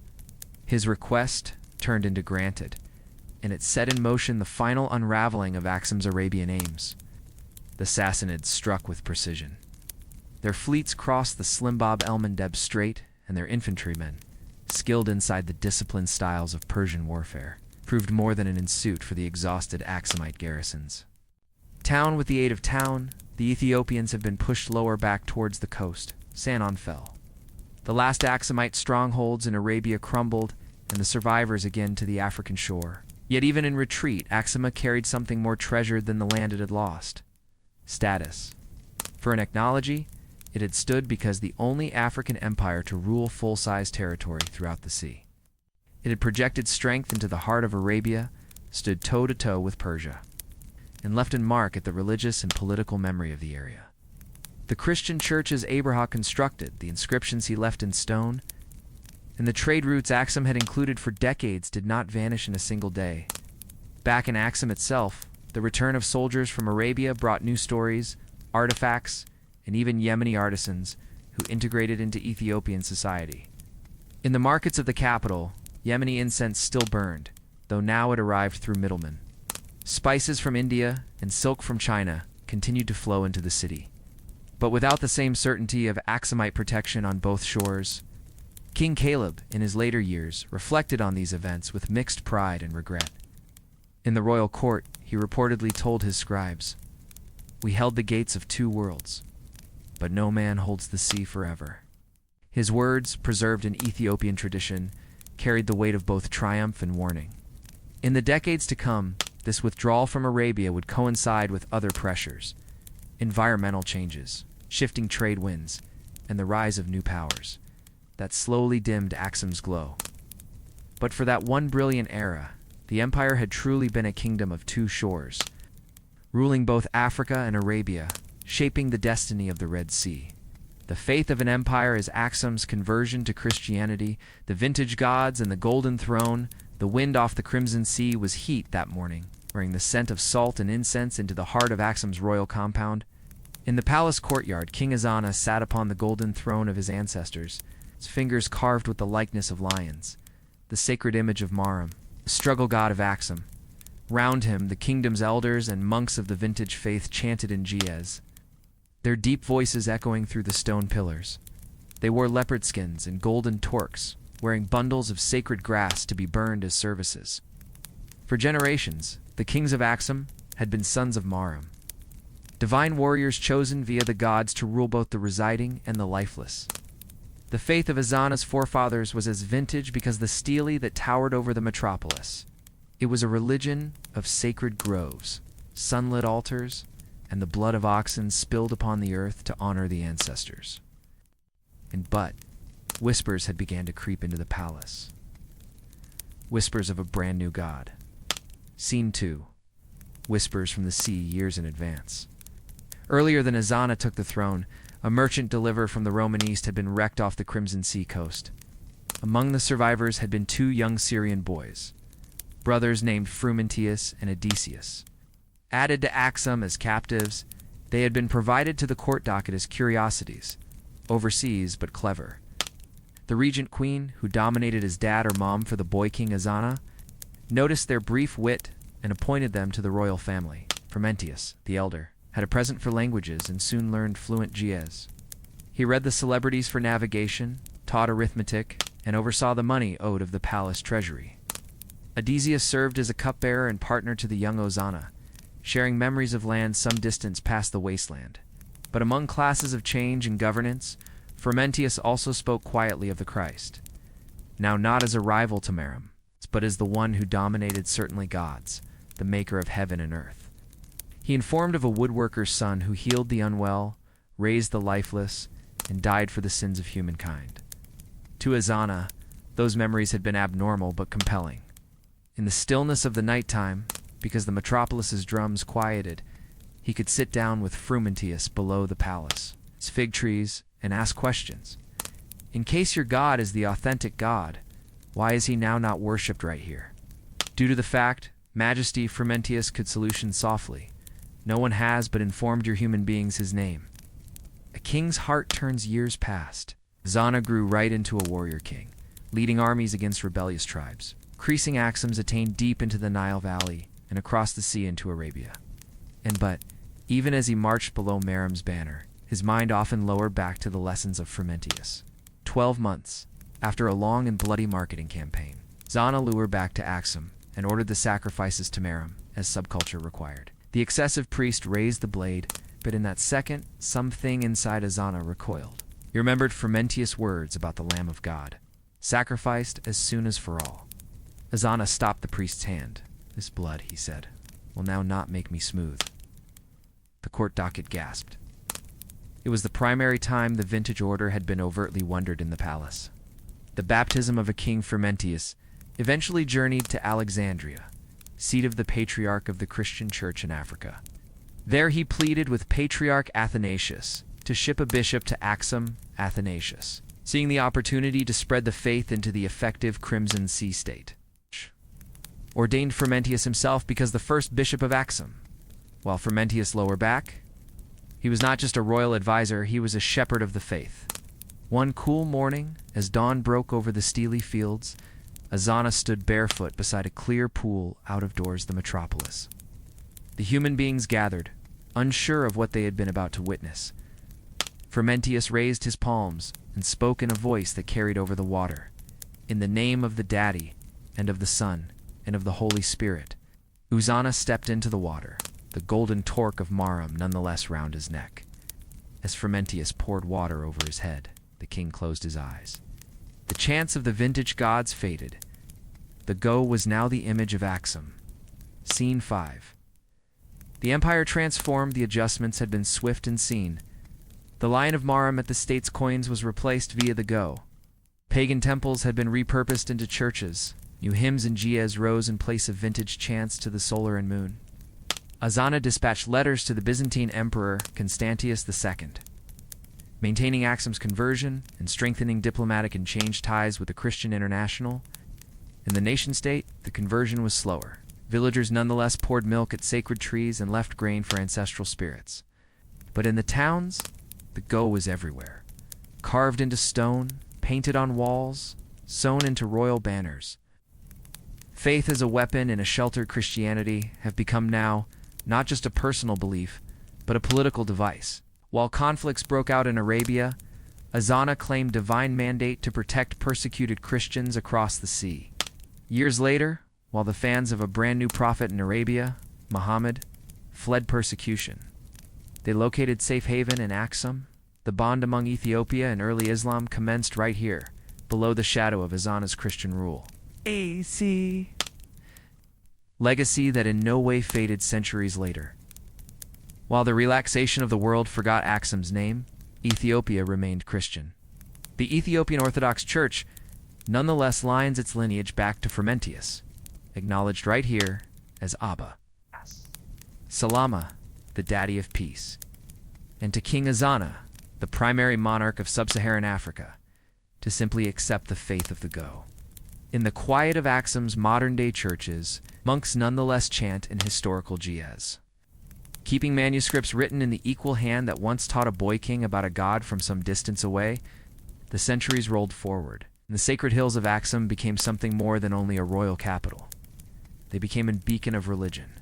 Pilgrims came from a ways across the Red Sea and deep into the African indoors, wearing small satchels of gold dust, ivory collectible figurines, or bundles of rare incense as services to the holy locations. The sound of chanting, deep, rhythmic, and historical, echoed through the city long before sunrise, while the air became nevertheless crisp and stars clung stubbornly to the night sky. Those were not the moved quickly prayers of traders seeking out fortune before an voyage. Those were long, soul-soaking liturgies, sung in Giezi, the sacred tongue of the kingdom, and language that rolled like river water and struck the ear with the load of centuries. To stand in the stone basilicas of Aksum at this type of moment become to feel time blur, as though Abraham, Solomon, and Christ himself is probably listening from just past the brink. The monks in the mountains and the rugged highlands, a ways from the bustle of the city, monasteries clung to cliff sides like swallow nests. The monks there lived in conditions so extreme that even the hardest squatties would wince. Water become hauled by using hand from mountain streams. Meals were meager. An handful of lentils, bread baked from teff flour, and some thin wild herbs will be collected, and but. Those males and females radiated something that rulers couldn't command. and peace past ambition. It becomes stated that a number of those ascetics may want to recite the Psalms from memory, from the primary verse to the ultimate, without stumbling as soon as. Others became healers, wearing expertise of herbs and salves surpassed down from the pre-Christian days. Travelers would trek for days just to receive a monk's blessing, or to reach in an ill infant's hand into a holy man's calloused palm. Aksum's churches. Stones of the religion, in the coronary heart of the city, church after church rose like sanctuaries of carved mild mal. The most famous of all become the Church of Our Woman Mary of Zion, a place so sacred that Aksumite kings swore oaths in its shadow before they ascended the throne. Ethiopian culture nevertheless whispers that inside its most mystery chamber rests the Ark of the Covenant itself, the golden chest stated to contain the drugs of the Ten Commandments. Whether or not truth or legend, the belief by myself gave Aksum a non-secular status no quantity of gold may want to buy. Foreign envoys would kneel right here, heads bowed low, for bold to negotiate with the Negus. And in those moments, politics blurred with pilgrimage. Religion as in divisive diplomacy, Christianity become not only a count of private salvation for Aksum's rulers, it became a powerful tool of diplomacy. The empire became an dependent-on ally of Byzantium, connected by using in a shared religion. Messages surpassed among Constantinople, and Aksum carried benefits along political requests. Clergymen every now and then served as envoys, speaking each the language of God and the subtle dialect of electricity. However, religion additionally created enemies. Aksum's Christian identification set it apart from many of its Muslim pals, after the upward thrust of Islam in the 7th century. Before everything, relations were cordial. Islamic culture, even statistics that the Prophet Muhammad cautioned a number of his followers to, are seeking shelter in Aksum while persecuted in Mecca, trusting in the justice of its Christian king. However, as the decades became, competition over change routes began to strain this peace. The pilgrim roads via the middle of this bankruptcy in Aksum's history. Roads that after carried caravans of gold and spices started out to hold something else. Pilgrims. From the Egyptian deserts, from the Nubian Nile, and from the southern tip of Arabia, vacationers got here to see the holy capital. They got here limping on sticks, carried in litters, or strolling barefoot, as in sign of humility. Aksum's rulers welcomed them. For each pilgrim turned into an S-thread inside the great religious web, the kingdom turned into weaving across the vicinity. The more the devoted got here, the more Aksum's name turned into spoken in distant lands, no longer just as an electricity of wealth. However, as in keeper of the religion, hurricane clouds on the horizon, and yet, as with every empire's, glory has a way of creating shadows longer. The same religion that sure Aksum to Byzantium could later set it towards new powers growing inside the north and east. Muslim fleets started out to stir inside the Purple Sea. Vintage trade partners inside the Mediterranean shifted their alliances. The glide of pilgrims could not pay for armies or feed a metropolis at some stage in drought. Nonetheless, the kings of Aksum clung to their role as guardians of Christianity in Africa. Even as challenges loomed, they poured assets into church building, manuscript illumination, and the training of latest clergy. If Aksum turned into to vanish from worldly prominence, it would no longer be because it failed in its devotion. The bells of the metropolis rang on, sluggish, deep, an affected person, as though they knew something the kings and traders did no longer, that the coronary heart of inhumans may want to outsurvive the empire itself.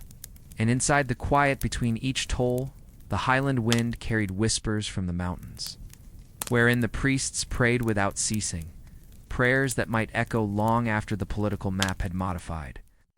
The Purple Sea, once Aksum's glittering lifeline, turned into calm this morning, however no longer inside the way it used to be. No shouts of dock workers sporting sacks of frankincense. No overseas sailors haggling in a dozen exceptional tongues. The few ships that bobbed lightly inside the harbor belonged ordinarily to neighborhood fishermen, their nets heavy with sardines, have been nothing like the cargoes of silks and spices that had once made this coast the envy of empires. It turned into the 7th century. The world had started to turn away from Aksum. The shift inside the winds of trade had usually been Aksum's heartbeat. From the time of its earliest kings, its wealth turned into born no longer only from the gold and ivory of the Ethiopian highlands. However, from the countless tide of ships visiting between Rome, India, and Arabia. However, as centuries passed, the one's tides started out to glide someplace else. Across the sea in Arabia, something new had risen. The fans of Islam. Within many years, they managed the Arabian Peninsula, the Purple Sea's ports, and the routes to Egypt. The Arab fleets had been fast, prepared, and determined. Merchant captains who once anchored in Aksum now discovered friendlier, inexpensive, and more secure harbors in Arabia or alongside the Persian Gulf. One Arab chronicler could later write, "The roads that brought about Habasha have grown to be quiet. The markets of Obelisks are silent. Obelisks, once a jewel of the Purple Sea, turned into fading. Its warehouses stood half empty. The coins that after bore the proud profile of Aksumite kings have been fewer each year. Whispers of famine and fatigue, as though dropping control of the sea become now not enough. The land itself regarded to betray the empire. Archaeological soil research from the Aksumite heartland reveal a troubling truth. Centuries of farming without relaxation had drained the earth. Forests were reduced for ships, for palaces, for charcoal to fireplace the kilns. Without timber, the rains got here harder, washing away topsoil. Without fertile floor, harvests shrank. The humans felt it first. In the markets, grain expenses rose. Poorer families thinned their porridge with water. Shepherds walked similarly each year to discover correct pasture. You may consider in a farmer possibly a person named Tisfe. Status in an F field that his grandfather had as soon as known as the fattest in the nation. Looking at thin stalks of barley and wondering something has gone incorrect in Aksum, the upward thrust of latest opponents beyond the mountains and throughout the sea, Aksum's opponents grew bolder. The Islamic Caliphate's now not simplest controlled ports, but had started to dominate the Indian Ocean exchange routes. Similarly, down the East African coast, the seeds of the Swahili town-states had been sprouting. Locations like Kilwa and Mombasa, small now, but located to flourish in the centuries in advance. Even in the highlands, the unity of Aksum became cracking. Local nobles, far from the capital, started out performing with greater independence, amassing their very own taxes, and once in a while withholding tribute. The empire's antique authority became fading at the rims. Faith in isolation for centuries, Aksum were an proud Christian empire, one of the first in the global world. Its kings had corresponded with Byzantine emperors. Its clergymen had debated with students from Syria and Egypt, and its church buildings were filled with relics from the Holy Land. Now, surrounded via Muslim states, Aksum's Christianity felt isolated. Pilgrimages to Jerusalem have become harder. Letters from Constantinople stopped arriving. While the first-rate church buildings wished restore, there was no help from out of doors. Simplest, the dwindling treasury of the kings. Nonetheless, the faith persevered. In the mountain monasteries, monks persevered to chant the Psalms and Jiyas. They illuminated manuscripts with bright reds and golds, even if the gold leaf got here from melted cash. In the highland villages, women nonetheless lit oil lamps earlier than icons of the Virgin Mary. However, the experience of being a part of a much broader Christian global becomes slipping away. The transferring of the capital at some point in the late 7th or early 8th century, the Aksumite kings started out to leave the coastal lowlands, or even the antique capital itself. Whether it become the loss of exchange, the hazard of assault, or in reality, and look for more secure, extra-fertile lands, the royal court shifted deeper into the Ethiopian highlands. The flow become quiet. No grand statement, no recorded date, but to folks who had lived in the antique capital all their lives, it must were in surprise. The palace courtyards, as soon as alive with the sound of trumpets and royal processions, grew silent. The market shrank. The first-rate stone obelisks, too heavy to transport, stood watch over in town that become no longer the coronary heart of an empire. The ultimate kings, the names of the ultimate Aksumite kings, are faint, preserved in fragments of inscriptions and the occasional mention in overseas texts. Some minted cash, however the metallic become base, the photos crude. A far cry from the first-rate gold and silver of earlier instances. Via the 9th century, Aksum had all but vanished from the chronicles of the out-of-doors global. Arab geographers pointed out it as a place that were first-rate as soon as it's... In Ethiopia itself, oral traditions preserve the reminiscence of the empire's glory. But even those started out to blur, mixing history with legend. Legacy amongst ruins, and yet Aksum did now not die completely. Its church buildings have become the cradle of Ethiopian Christianity. Its obelisks, some status, some fallen, stimulated awe for centuries to come. The idea of Aksum as in sacred town persevered, feeding into the royal ideology of later Ethiopian dynasties. Vacationers in the medieval period nonetheless pointed out Aksum as an holy location, home to the Ark of the Covenant, and claimed the Ethiopian Orthodox Church continues to this present day. In a way, Aksum never definitely fell. It transformed. It withdrew from the sector degree, wrapped itself in the mountains, and had become the non-secular coronary heart of Ethiopia. Fall of Aksum become now not a single event, becoming a gradual, quiet fading, the dimming of a lamp because the oil runs low. And in that glow, in the prayers of monks, in the carvings on historical stones, in the memories advised via grandmothers to their grandchildren, the spirit of Aksum lived on. The superb obelisks of Aksum still pierce the sky. However, those who walked amongst them no longer spoke with the equal confidence as their forefathers. The once bustling stone streets had grown quieter. At dawn, the decision of the market crier no longer echoed with the equal urgency, and the fragrance of overseas spices was uncommon. In the royal court docket, the king, once the ruler of an empire stretching across seas, now governed in land hemmed in by way of forces he could not manage. His scribes still wrote in the ancient Ge'ez script. His clergymen still blessed him with holy oil. However, the treasury was not what it had been. Gold came slowly now, sometimes best in small pouches delivered in by way of dependable provinces, instead of in the superb caravans of old. Even the royal defend ought to sense the difference. Their armor was patched, a few swords dulled. The lavish parades that after impressed touring dignitaries were changed with simple processions. The gradual hunger of change for hundreds of years, Aksum's heartbeat have been the purple sea. It was through those waters that ivory, incense, gold, and uncommon animals had handed, and with them, the lifeblood of the empire.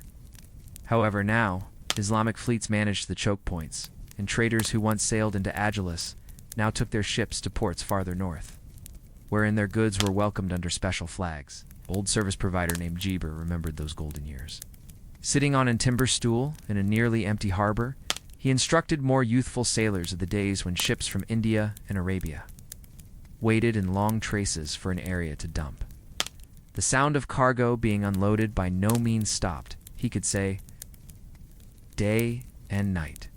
Gold, silk, pepper, ivory, all passing through our hands, and the sea smelled of wealth. Now, the docks were often empty, and the sea smelled best of salt and wind. The earth turns towards them nature. Too seemed to betray Aksum. The highlands, once thick with forests, have been reduced lower back to feed the growing empire. Fields that had produced considerable grain now yielded best sufficient for survival. Archaeologists these days find symptoms of soil erosion in the old farmlands, and gradual disintegrate that the people of Aksum have to have watched helplessly. In a few villages, elders remembered times when streams ran clean and sturdy all year. By way of the empire's very last centuries, some of those streams had dried 2 trickles in the dry season. Farmers spoke in hushed voices about the curse that had fallen at the land. Religion and isolation, Aksum had embraced Christianity in an sea of changing faiths. When Islam rose in the 7th century, many Aksumites was hoping the shared appreciate between their king and the Prophet Muhammad, who had once sent his fans to Aksum for shelter, could guard their change. However, diplomacy ought to best do so much. Surrounded on all facets, Christian Aksum became a religion remoted from Byzantium and Rome. Priests still sang their chants. Candles still burned earlier than gilded crosses. However, the Christian International's superb centers were now a ways away across seas patrolled by way of others. The final kings in the fading centuries, Aksum's rulers left fewer inscriptions. A few are still located, carved into stone, weathered and half-erased by way of wind and rain. Cash from this time are rarer, and often crudely made compared to the wonderful gold troubles of the Golden Age. one past due king whose name survives best in part on a stone pill. Is concept to have ordered the capital moved similarly inland? Perhaps to get away the vulnerable? Coastal change cities? Or perhaps to find extra comfortable farmland? The circulate was quiet, without the rite that had marked the superb expansions of the beyond. It was much less the founding of a new technology, and extra the retreat of an old one. The empire will become in reminiscence by way of the 10th century. The chronicles of other lands no longer talked about Aksum. Overseas tourists handed through Ethiopia without mentioning the once superb empire. The obelisks still stood, casting long shadows in the afternoon sun. However, the people now dwelling amongst them no longer remembered the whole tales of the kings who had raised them. And yet Aksum by no means completely died. The royal genealogies of later Ethiopian dynasties, kings proudly claimed descent from its rulers. The legend of its greatness, its gold, its sea change, its sacred covenant with the divine, lived on in track and scripture. In the churches of the highlands, clergymen still instructed of how the Ark of the Covenant rested inside Aksum's partitions. The empire had diminished, however it had not vanished. Its bones were stone, and stone endures. Now the echoes through time. The legacy of Aksum, the sun sinks low over the northern Ethiopian highlands, painting the sky in gold and pink. Within the heart of the ancient town of Aksum, the excellent stelae stand in quiet defiance of the centuries.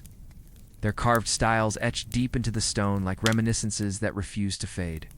Here, in this sacred location, the wind whispers throughout the field of obelisks, as though it nevertheless contains the voices of kings, merchants, and priests, lengthy long past. And though the empire they constructed collapsed over 1,000 years in the past, its spirit lingers, in religion, in legend, and within the very identity of a nation. Aksum's story did not end with its fall. No, in lots of ways, it most effective converted, slipping from the degree of worldwide energy into the area of delusion, memory, and sacred history. And for Ethiopia, that memory became the foundation for hundreds of years of satisfaction and continuity. The silent centuries, while the political electricity of Aksum diminished, the relaxation of the sector appeared to forget about it existed. The once bustling ports of Obelisks fell silent.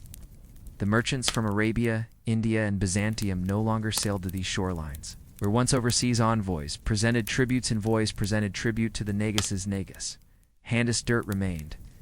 However, here, inside the Ethiopian highlands, the call Aksum changed into never surely forgotten. In monasteries perched on cliffs, and in churches carved deep into rock, priests whispered the tales to their disciples. Farmers and shepherds told tales via the fireplace of time, while their land changed into the heart of a empire. While their kings commanded fleets, and while the Ark of the Covenant rested of their city, few tales had been embroidered with the threads of imagination. Tales of hidden towns buried underneath the earth, guarded via angels awaiting the day they might upward thrust again. Others had been natural memory, names of kings, victories in warfare, the building of the towering steely side. Inside the absence of written facts, oral subculture had become the lifeline that tethered Aksum to the destiny. The Solomonic legacy centuries after Aksum's decline, new rulers arose in Ethiopia who claimed an unbroken bloodline to its kings, and via them, to none other than the biblical King Solomon and the Queen of Sheba. This declare, recorded in Ethiopia's Kebranagist, the Kebranagist means glory of kings, is a 14th century Ethiopian text that recounts the origins of the Solomonic dynasty, linking it to King Solomon and the Queen of Sheba.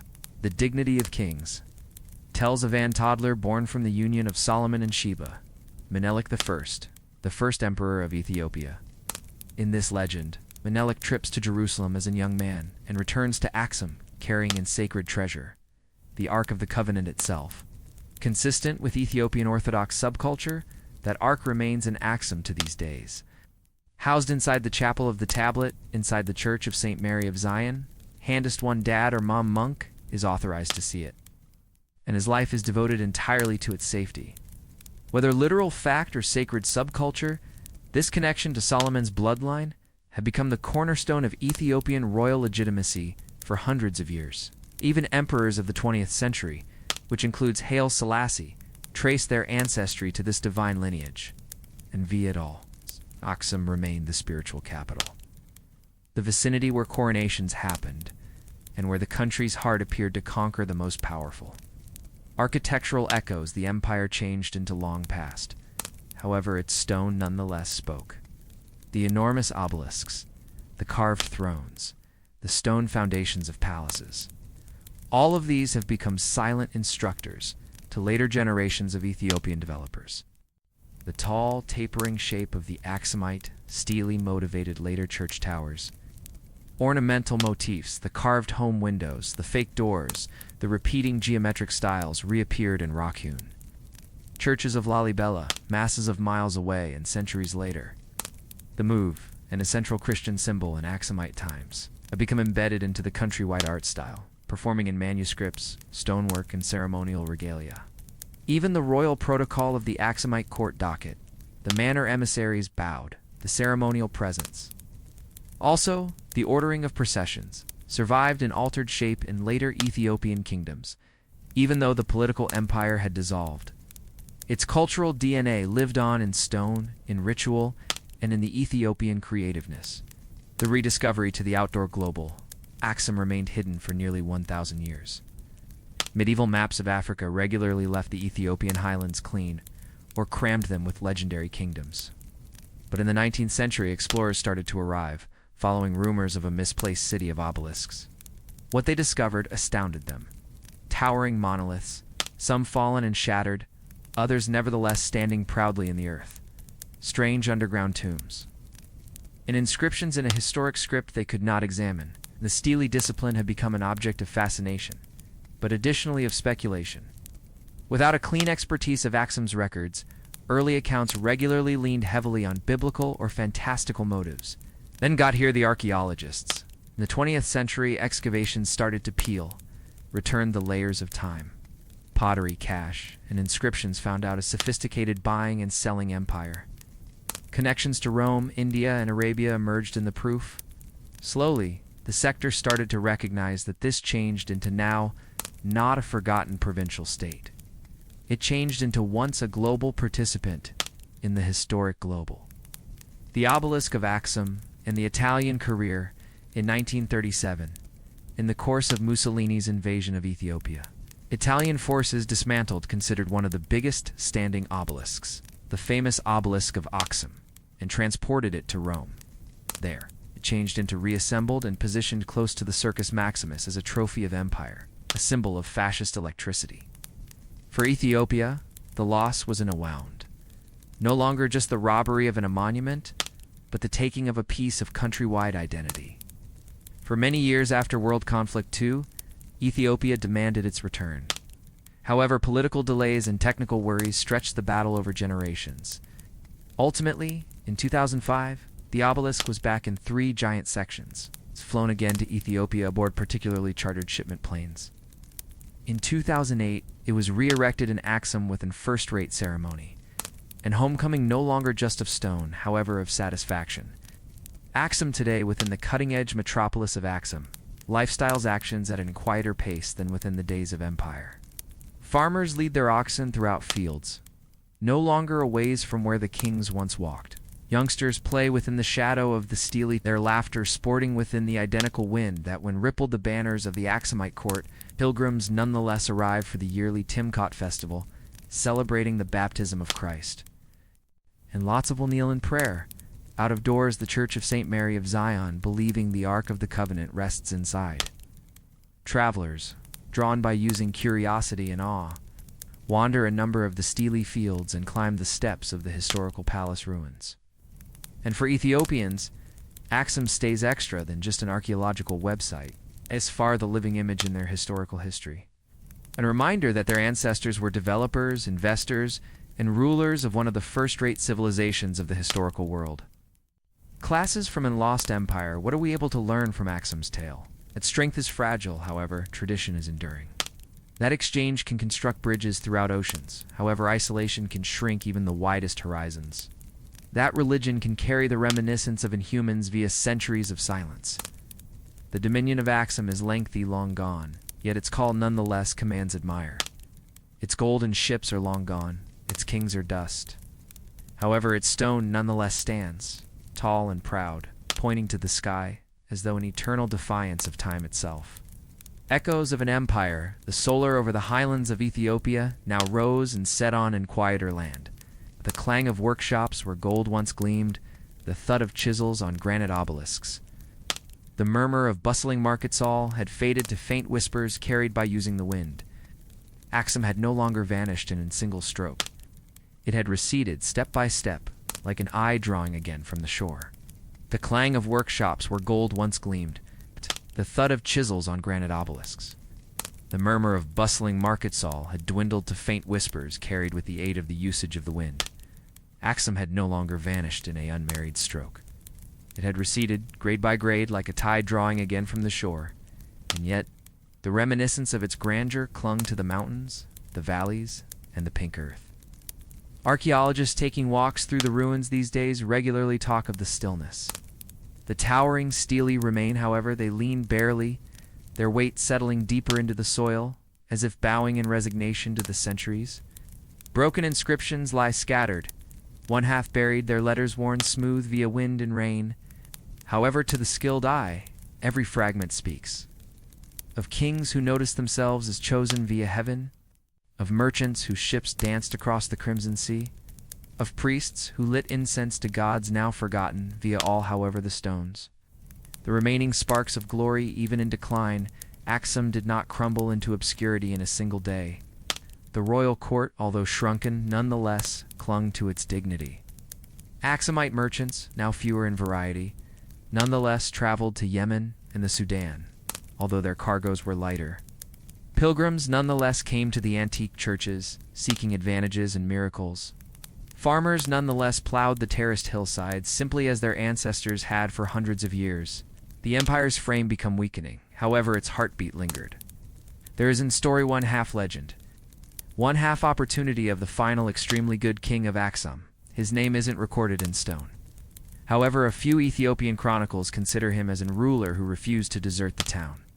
Whilst exchange shifted as weather alternate made the land harsher, as new Islamic powers ruled the coasts, he kept the capital alive.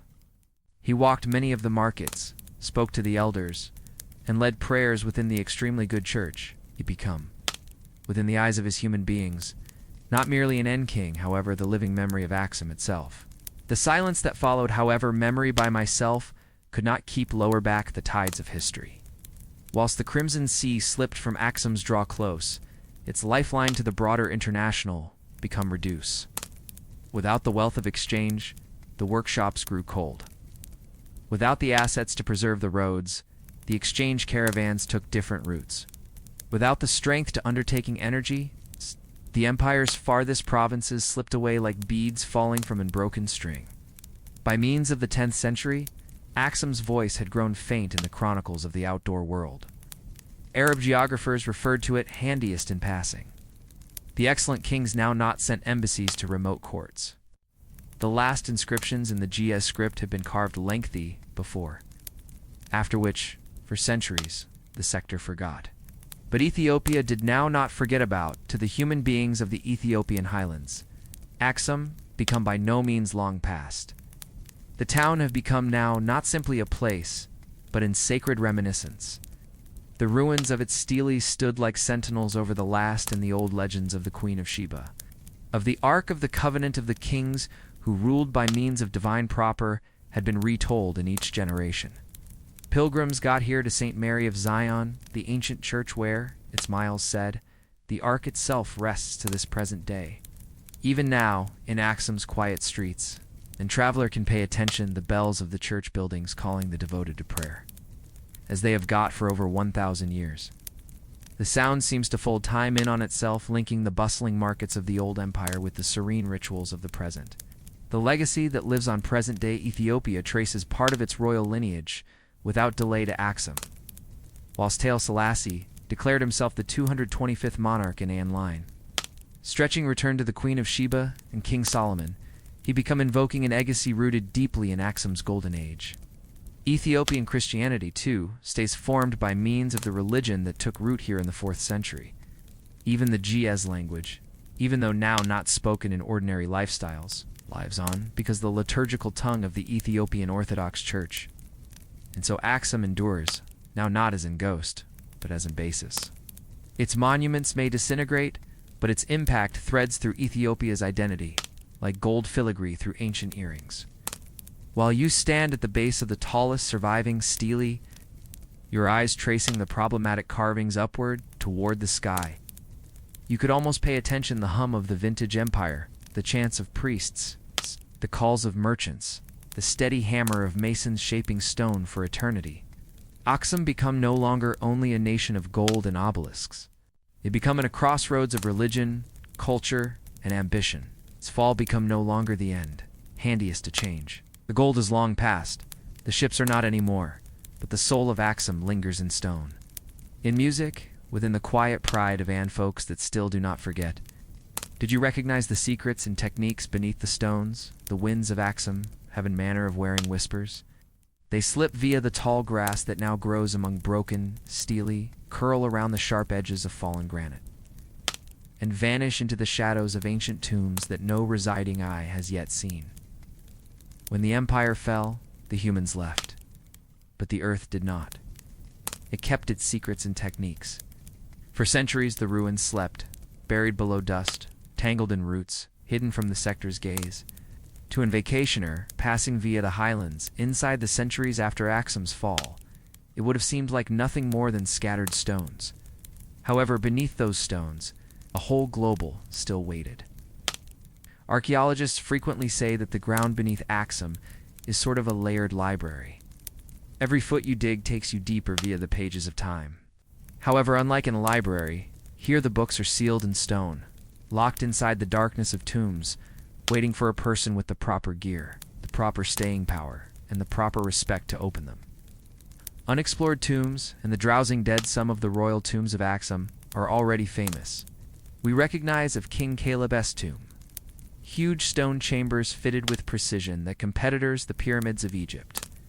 We recognize of the mausoleum and the brick tomb, and the underground galleries, whose very partitions appear to hum with the memory of royal funerals lengthy beyond.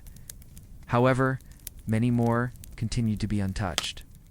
Beneath the fields, where farmers still plow with oxen, lie dark chambers sealed for over 1,000 years. Their entrances are blocked with extraordinary slabs of granite, some deliberately buried below layers of earth, so that grave robbers ought to never find them. And in many cases, it labored. Nobody has. Inside the 20th century, when excavators started peeling again the soil at Aksum, they observed things that rewrote records. Gold rings of such elaborate craftsmanship, it is able to have been made yesterday. Scepters and royal seals. Beads from India, glass from Rome, and carved ivory from Africa's far south. Objects that told a tale of a country whose attain turned into far extra than everybody had imagined. But the archaeologists also observed something else. For every tomb they uncovered, there seemed to be 10 more beneath their feet. And some of those tombs, they didn't dare open yet. Not for lack of will, however, for lack of awareness. Because the reality is, an Aksum beginning in tomb isn't simply archaeology. It's far trespass into a place that still feels alive. The thriller of the stele above ground, the most placing relics of Aksum are its stele. Large obelisks carved from unmarried portions of granite, some weighing more than 500 lots. They upward push like stone skyscrapers from the earth, marked with elaborate windows, doorways, and false stories, not stories as in memories, ever stories as inside the ranges of a palace, there in a manor, everlasting stone, homes for the dead. For years the query turned into how ought to an ancient country, without metallic cranes or contemporary equipment, carve, transport, and raise those impossibly heavy monuments? The quarry is miles away. The terrain is hard, choppy, and complete of obstacles. And yet the stele stand, or stood. Some have fallen, shattering into portions the scale of automobiles. The answer, if there is one, stays buried. Some say the Aksumites used huge sledges and ropes, hauling the stones over log rollers. Others believe they constructed earthen ramps, inching the stele upright over days or even weeks of coordinated attempt. However, there is also a more mystical concept, that the stele were raised for the duration of extraordinary spiritual gala-s, and that whole groups, possibly tens of hundreds of humans, moved as one, chanting, praying, pulling, until the stones stood upright like an residing thing. Still, the best thriller isn't how they were constructed, however why.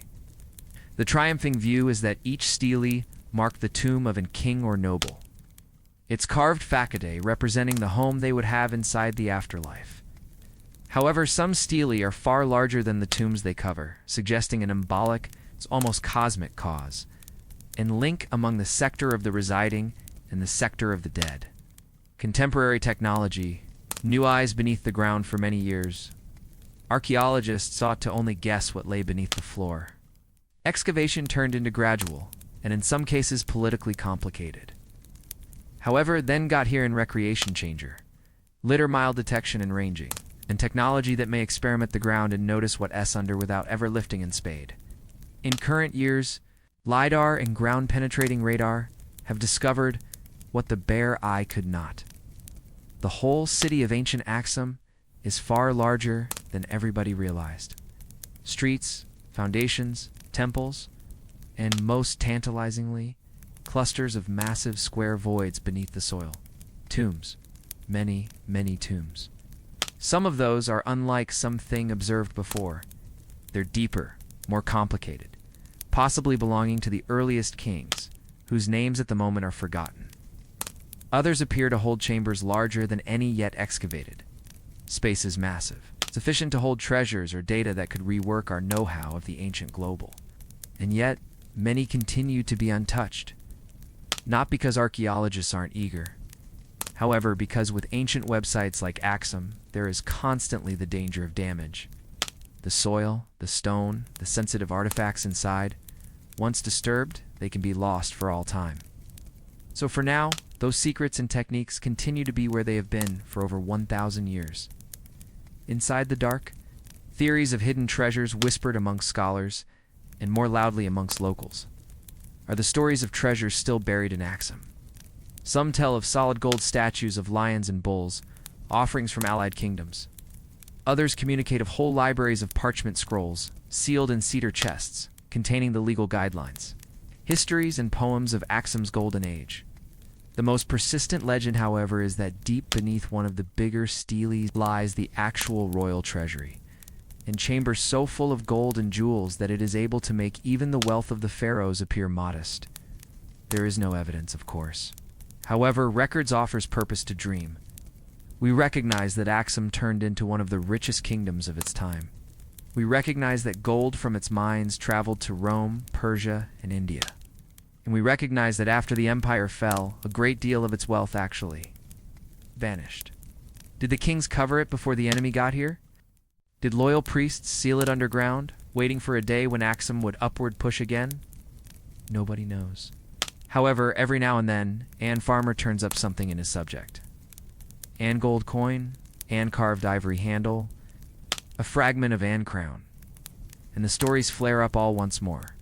The stolen obelisk and its adventure home, not all of Aksum's treasures stayed hidden. One of its best monuments, the famous Obelisk of Aksum. Status, 24 meters tall.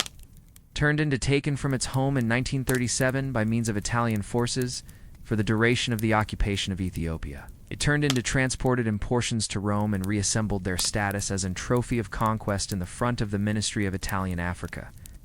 For many years, Ethiopians campaigned for its return. It turned into more than only a stone, turned into an image of identification, of satisfaction, of a heritage stolen.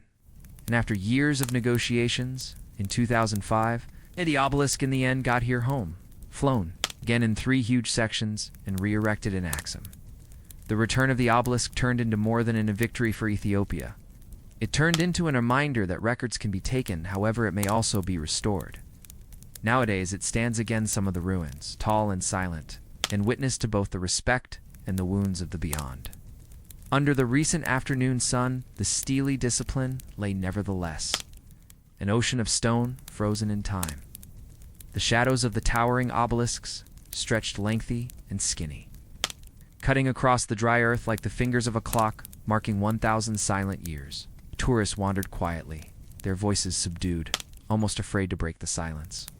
However, folks who stay right here, the elderly priests, the farmers whose families have tilled this land for generations, will let you know that the authentic Aksum is always what you see above the floor, however what lies under it. They factor to the sealed tombs, their entrances hidden at the back of slabs of stone worn clean by using centuries. Some are marked, others are completely unassuming, just mounds of earth inside the middle of fields. These are the dozing locations of the kings. One elderly manual whispers to site visitors. They have no longer been opened, no longer indwelling reminiscence. Archaeologists suspect the same. Under the ruins lie chambers that have by no means been disturbed, possibly due to the fact they're too risky to excavate without destroying what's inside, or possibly due to the fact their contents may alternate our understanding of African history forever. In recent years, ERA has all started to peel lower back Aksum's veil of secrecy. LiDAR, mild detection and ranging, has scanned the floor, revealing extraordinary geometric voids under the steely fields. Perfectly square spaces, on occasion in clusters, buried deep in solid rock. Floor-panating radar has traced tunnels main far from the primary archaeological zones. Tunnels that appear to run for hundreds of meters earlier than vanishing from detection.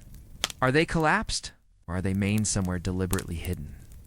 One test in 2019 found out something superb, a big underground chamber, almost the size of a cathedral, at once under an unassuming patch of land at the back of the Church of St. Mary of Zion. No excavation has all started, and possibly it by no means will. The Ethiopian Orthodox Church guards the website carefully. Some whisper that this may be a royal treasury.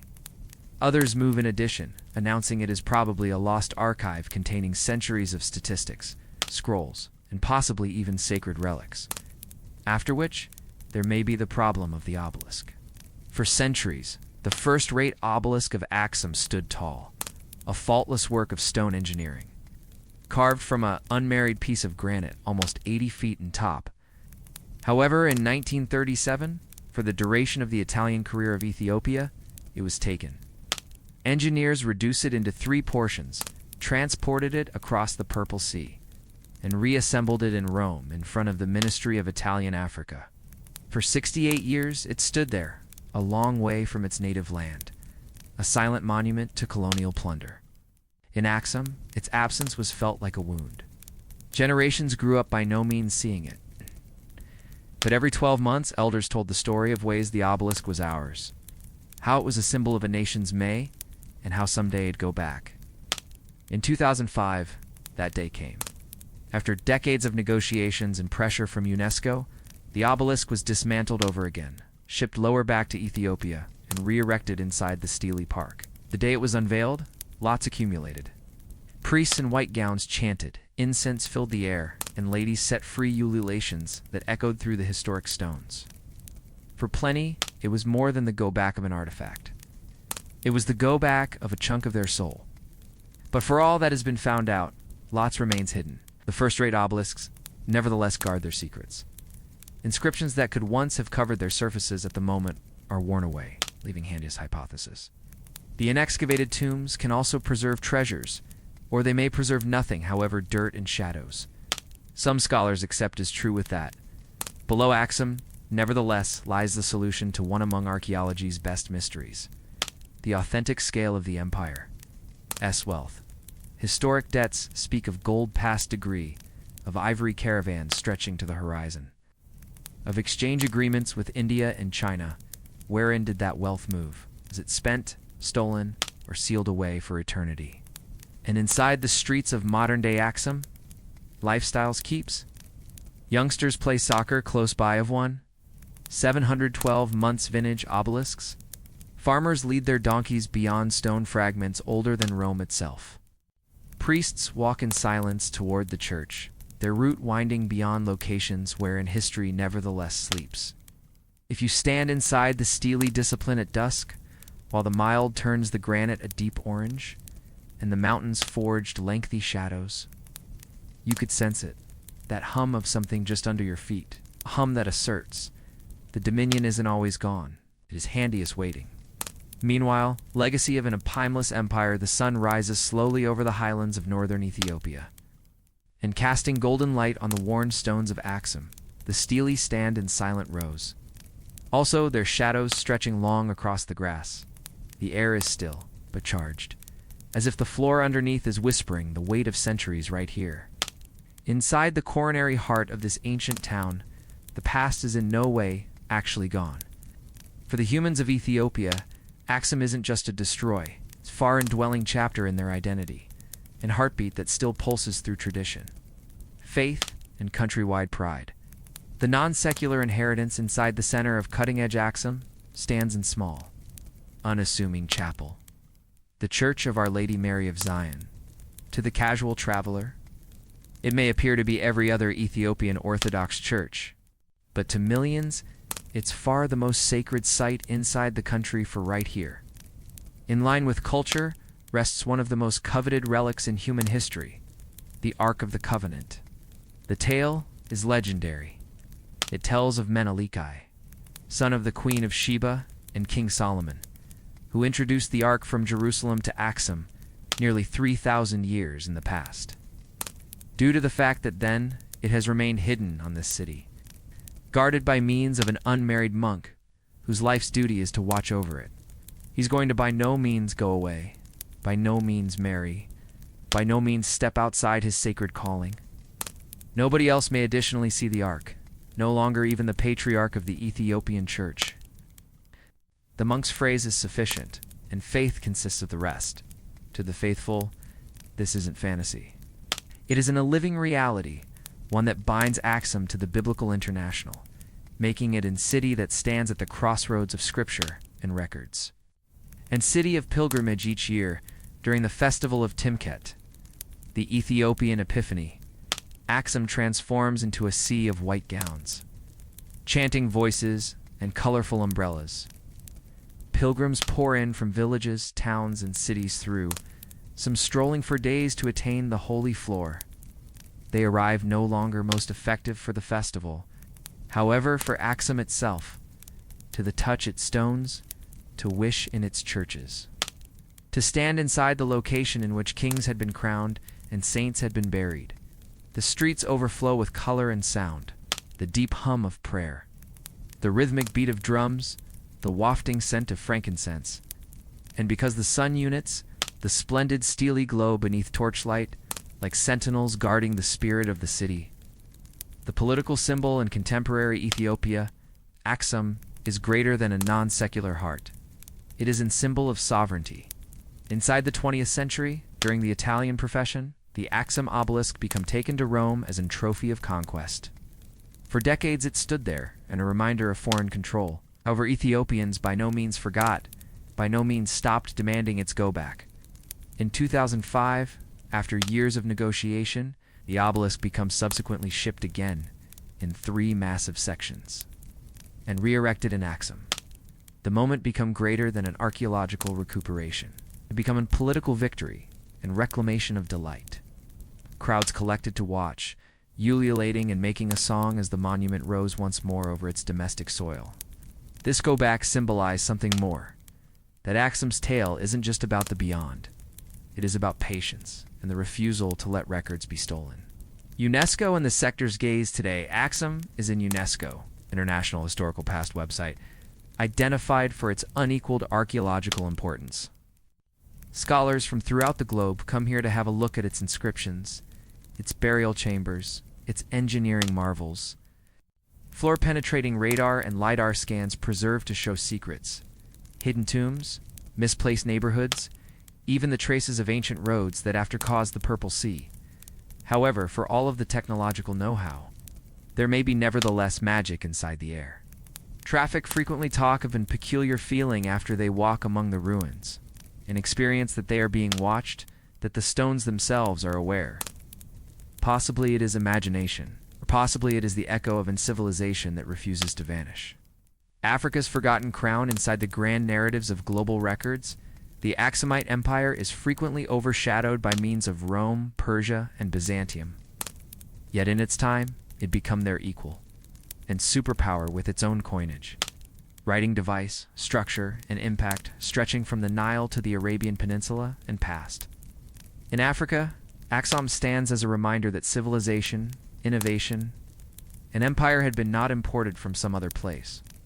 They had been born here, inside the highlands, fashioned by way of African fingers and African vision. To the human beings of Ethiopia, this is a crown that can't be taken away. The timeless horizon as nighttime falls on Aksum, the steely fade into silhouettes against a sky thick with stars. Inside the distance, the hills roll into darkness. The same hills that shepherds and traders as soon as crossed inside the days of the primary kings. The church bell jewelry. The wind actions via the grass, whispering over stone, and carrying with it the reminiscence of kings, traders, clergymen, and warriors. The city sleeps, but it is by no means silent, so Aksum stays. A city of legend and stone, religion and strength, loss and patience. Its story is written in both the earth below our toes and the sky above our heads. Even though centuries have passed, the empire's golden coronary heart still beats, quietly, regularly, forever. The afternoon solar over Aksum is gentler now. The tough noon glare has mellowed right into a heat, golden wash over the steely fields. The tallest obelisk throws a long shadow, a silent sundial marking the passing centuries. Around it, travelers from far-off lands take pics, but simply pass the frame in their cameras. Lifestyles in Aksum incorporates on in approaches that have barely changed in 1,000 years. On the edge of the archaeological park, an old man named Geber Meskel sits underneath the color of a acacia tree, carving shapes into a chunk of gentle wooden. He's not a historian inside the academic sends no tears, no courses, but he incorporates a reminiscence in his mind that no textbook can keep. He says his grandfathers turned into here, while the Italians took the outstanding obelisk away inside the 30s. His voice is steady while he speaks, but his eyes grow moist as he recollects the day the sky turned into. Filled with the drone of machines and overseas men unbolted their heritage from the earth. It turned into like they pulled the coronary heart from the ground, he says quietly. We could still listen, it beating. That stolen obelisk could sit in Rome, 4 decades longer than among the men who took it stayed turning into a silent prisoner in an overseas city. But in 2005, against all odds and bureaucratic delays, it returned domestic. The day it turned into re-erected in Aksum, Geber Meskel says, the metropolis felt lighter, as though an invisible weight were lifted from their chests. But not everything that turned into taken has been returned. A few treasures, golden crowns, illuminated manuscripts.